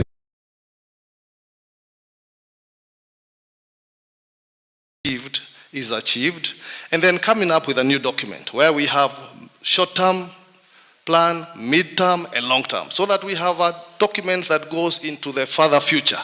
We don't have a short-term document of 4 years. We want a document that goes even to 15 years, where we have what is going to be done in the short-term, in the mid-term, and in the long-term, so that we have a better plan for this club into the future. And I think that basically is what informs any other person who comes into this club. We don't want to hear that everyone is coming up with a project of their own, because those haphazard growths, of course, we might even be focusing our resources onto the wrong place when the need is in a different place. Members, I want to tell you that I am fully committed. I am an honest, true leader. I will keep to my word, I will lead the board with integrity, and I will perform beyond your expectations. I do not want to talk too long, because most of the things I would say have actually been said by most of the contestants.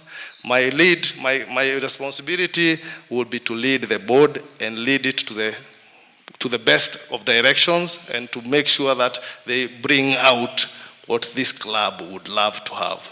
Thank you very much for your time. I urge you to support me for the position of chair come 2025, and I assure you of the best of leadership. Thank you very much, and good evening. Okay, thank you, Ken. Now we have a question from Shiro Thuku to both of you. I think you can decide who is going to answer first. She's asking about pending bills and rollover pending payments, specifically the project renovations and upgrades 2023. The 4 consultants have not been paid with the last fee note request of August 2024. Architect, QS, structural engineer, and project manager. We will be going to 3rd administration without our invoice being honored. How do you intend to do this? Let it be known that the consultancy was 50% of regular fee schedule. So I've read literally what she's. Thank you, moderator. And actually that question is good that I answer it because, Lennox, he's my predecessor in being the chairman of the, the committee that chairs, development and, refurbishment of most of the assets of the club.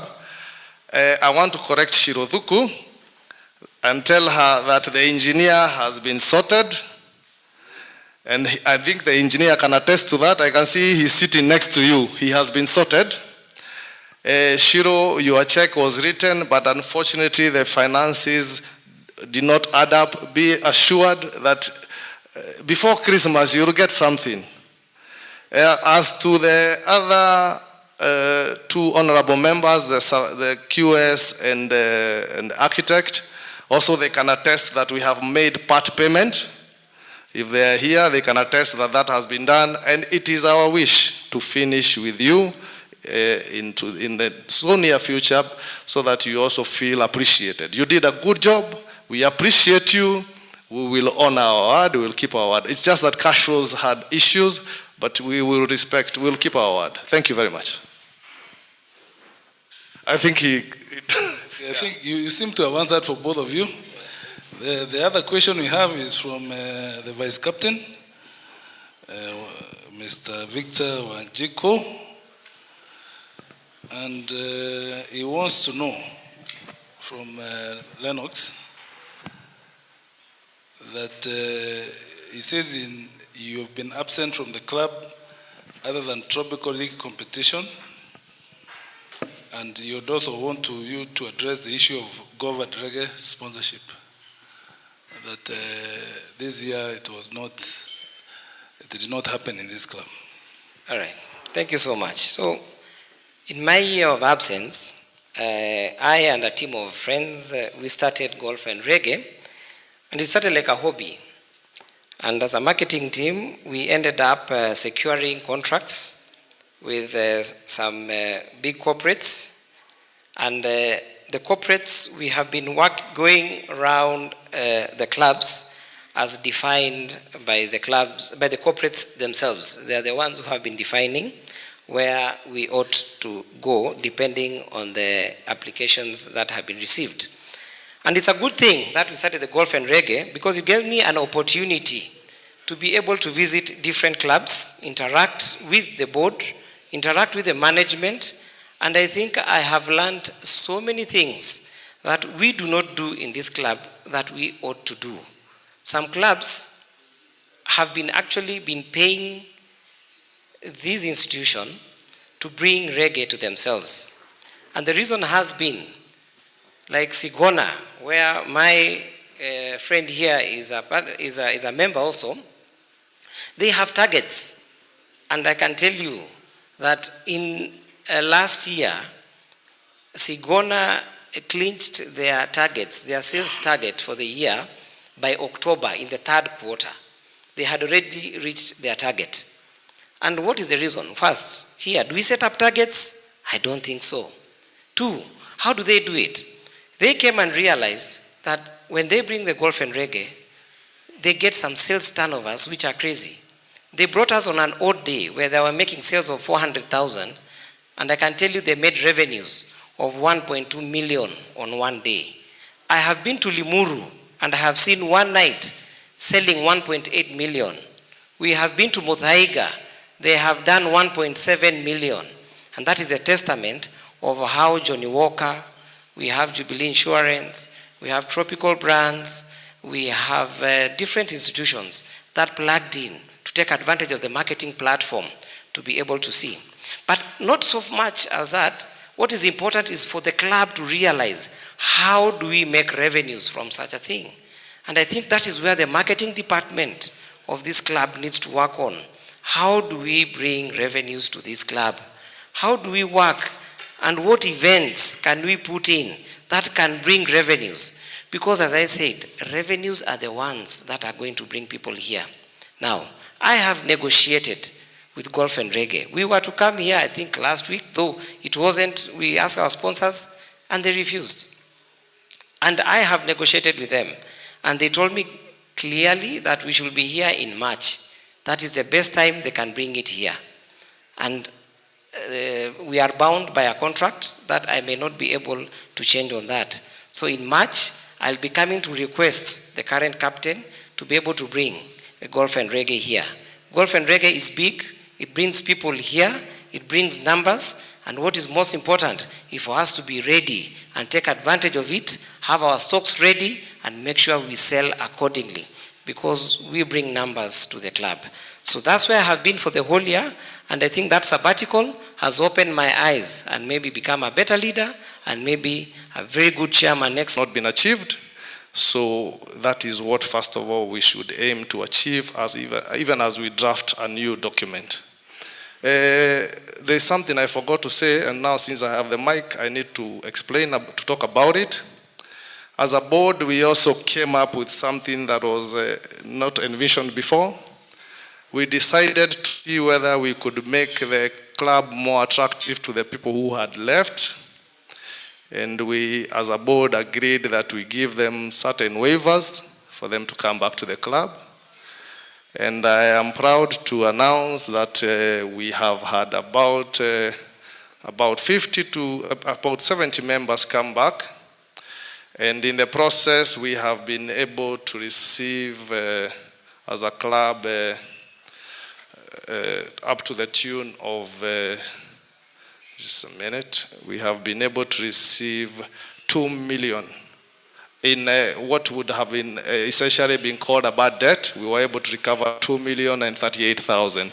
So that is also the progress of this board, and that money has gone a long way to improve some of the things that you've seen here, and we have not gone outside the budget.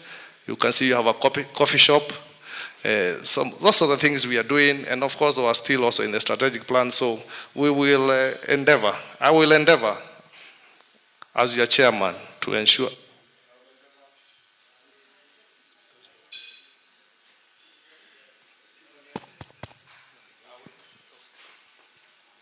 I will endeavor to make sure that that document is realized. Thank you very much. Thank you, Daktari, for that question. It's a very good question because prior to the year 2023, I started working on an audit of where we were on the strategic plan. And we conclusively, with a team of members on that particular board, worked on it. And we were ready to proceed to the next step, which was to start relooking at setting up a committee that will start working on the strategic plan to be relaunched, to be launched this year, and actually maybe this week. That was our plan. So when we exited, and as I said, part of my manifesto is honesty. When we exited, the current chair invited me to lead the marketing committee. And having engaged, taking a break, of course, all people who lose elections, he knows, everybody knows, once you lose elections, you want to take a break, a breather, and I felt it was important for me to do that. And I think around February, I approached both the chairman and the vice chairman, and I gave them my opinion that I would want to spearhead the strategic plan. And I think that's a testament. I have pushed for it. I have reminded. And I think that thing has never been there. And what worries me is that the strategic plan is a very vital document. Every board meeting that you sit on, that should be like the Bible in that table. That is the direction. Because without the strategic plan in that boardroom, what are you discussing? Where is the direction? That is the focus. And as I said, that is the compass. It is the true north. And the meetings are the roadmaps. You need to align your roadmaps to your true north. Thank you. I will just handle one final question which has just come in. In the interest of time, then if the chairman is around, I would invite him to come and close this session. And Joki Derito is asking, how will you handle club projects to stop involving doing business directly with members? And that is also something to do with accountability of project funds. The question is to both of you. So how will you handle club projects so that you don't deal directly with members? I don't know whether that is one of the objectives of the club. And secondly, how will you account for project funds? Thank you. How do we account for project funds? Any funds that have been raised either privately, of course, have had a committee that has reported about those funds. For example, of course, we can talk about even the lady captains, the captaincy, the chairmanship. I mean, those funds have been accounted for to the letter.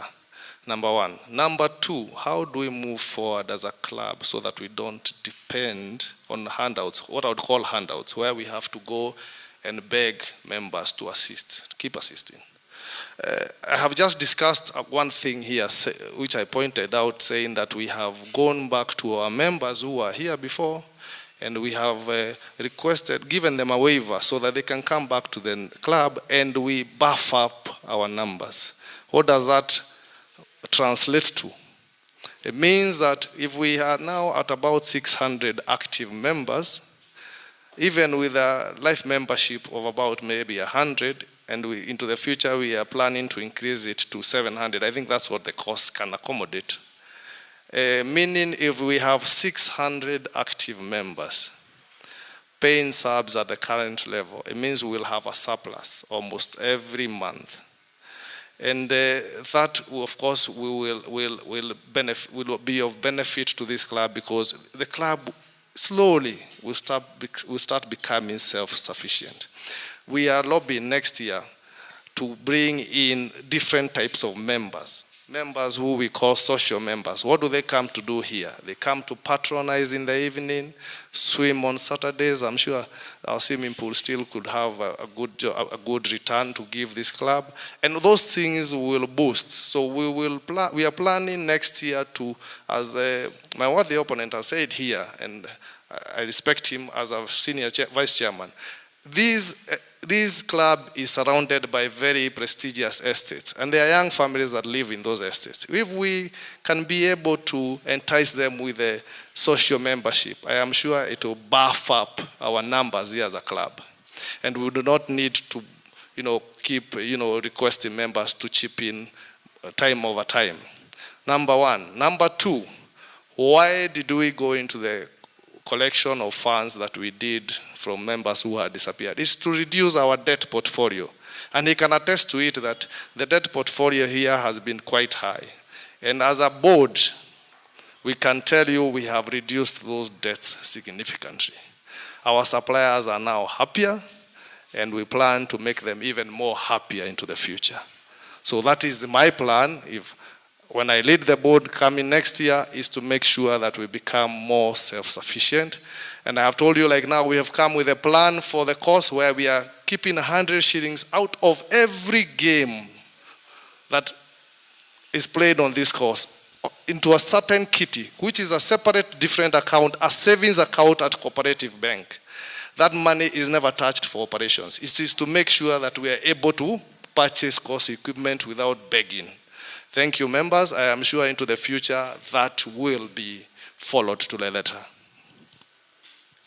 Thank you so much. I'll start with the issue of suppliers.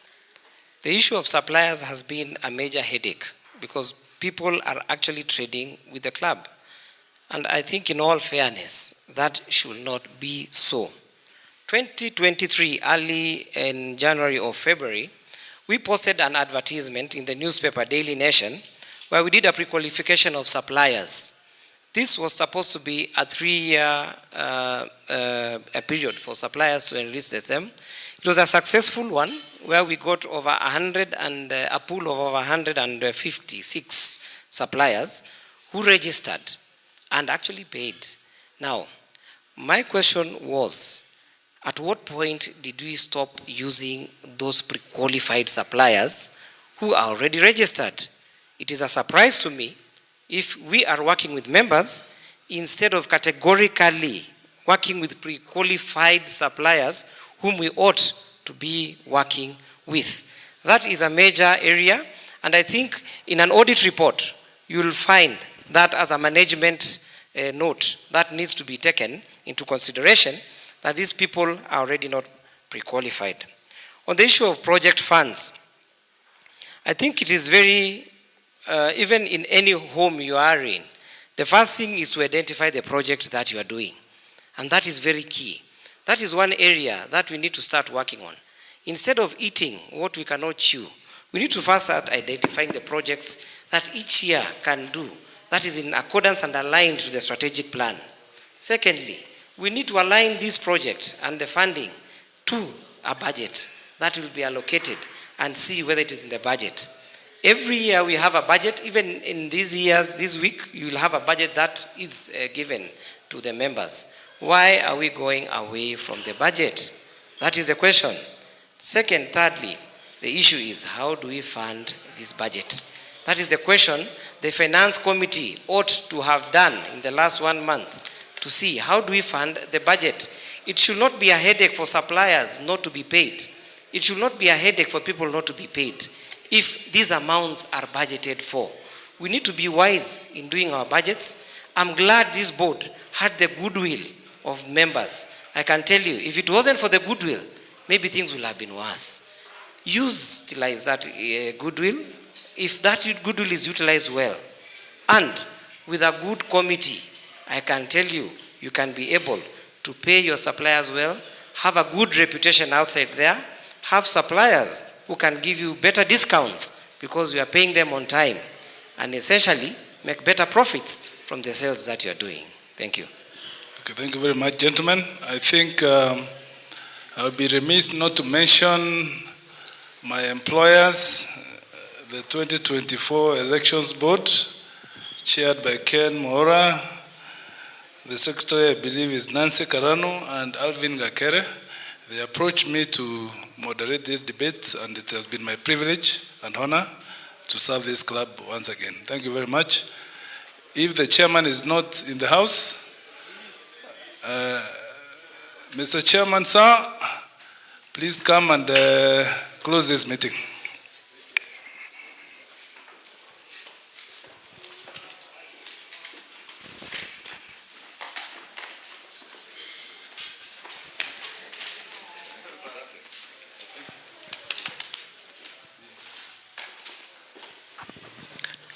Thank you, Moderator.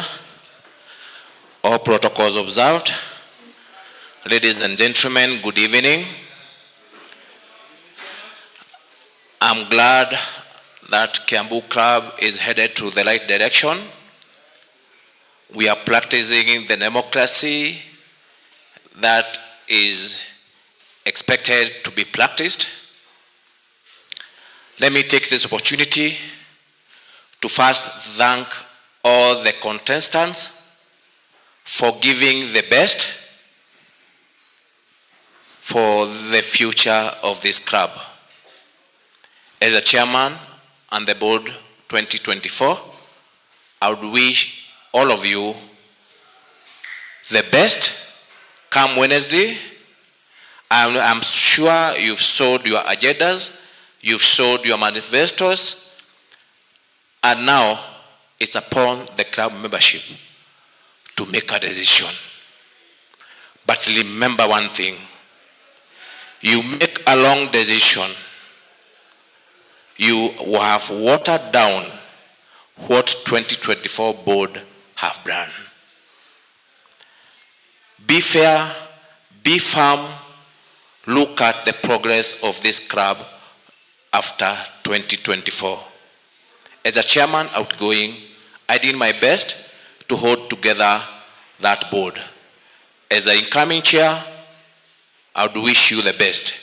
Hold firm to the board. hold firm to the membership of this club. Kiambu Club is more senior than an individual. We move on. We wish you all the best. Secondly, members, you've given us a very good time over the years. I know I'll be giving my chairman's report, but it will come very late in the day. I wish to thank all of you members for making this club big once again. We are in the national and world map for being one of the organized club with almost the best players in this country. Let's keep that tempo. Finally, I wish to thank the moderator, Engineer Jero Wanyaga. You did a fantastic job. We look forward to you coming back next year in a more organized manner. You've moderated this way, and we are all happy. We have an election board headed by Ken Mwaura, who was the chairman, Nancy Karano, who was the secretary, and Alvin Gakere, who was a member. You did your nomination with a lot of transparency, firmness. I know your mandate came to an end on the 7th when we did the nomination after midnight. Members, there was a dispute which was brought in by one of the contestants, Lennox Mutua, and as usual,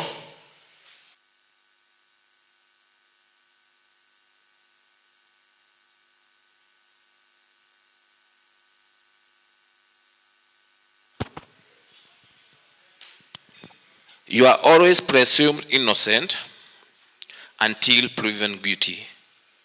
In this regard, we had a full board meeting early in the morning to late afternoon, and I wish to thank the board members.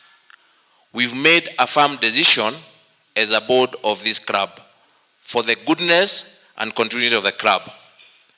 We have nominated and appointed a list of alternative dispute resolution committee, which is currently sitting and burning the midnight oil to ensure that we have fairness in the last way who will be in the ballot by tomorrow midday.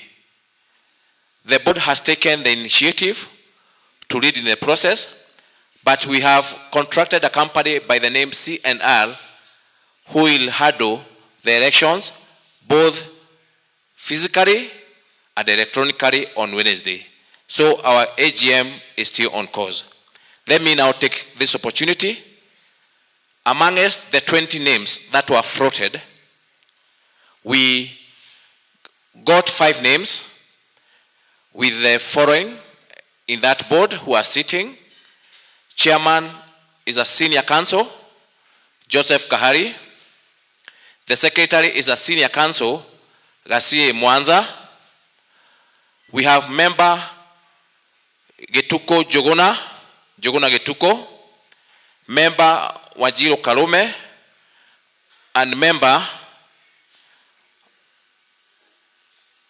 Margaret Mwai. The next other member, I know he was traveling from Nanyuki, was supposed to be Joyfrey Jehia, the senior secretary. We wish them well. As a board, we are going to report tomorrow at midday the verdict which will be binding on who should be in the ballot on Wednesday. As I finish, let's look into the future of this club. I wish all of you well. For those we may not meet again, I wish you happy holidays. God bless you all, and may Kiambu Golf Club continue next level. God bless you all.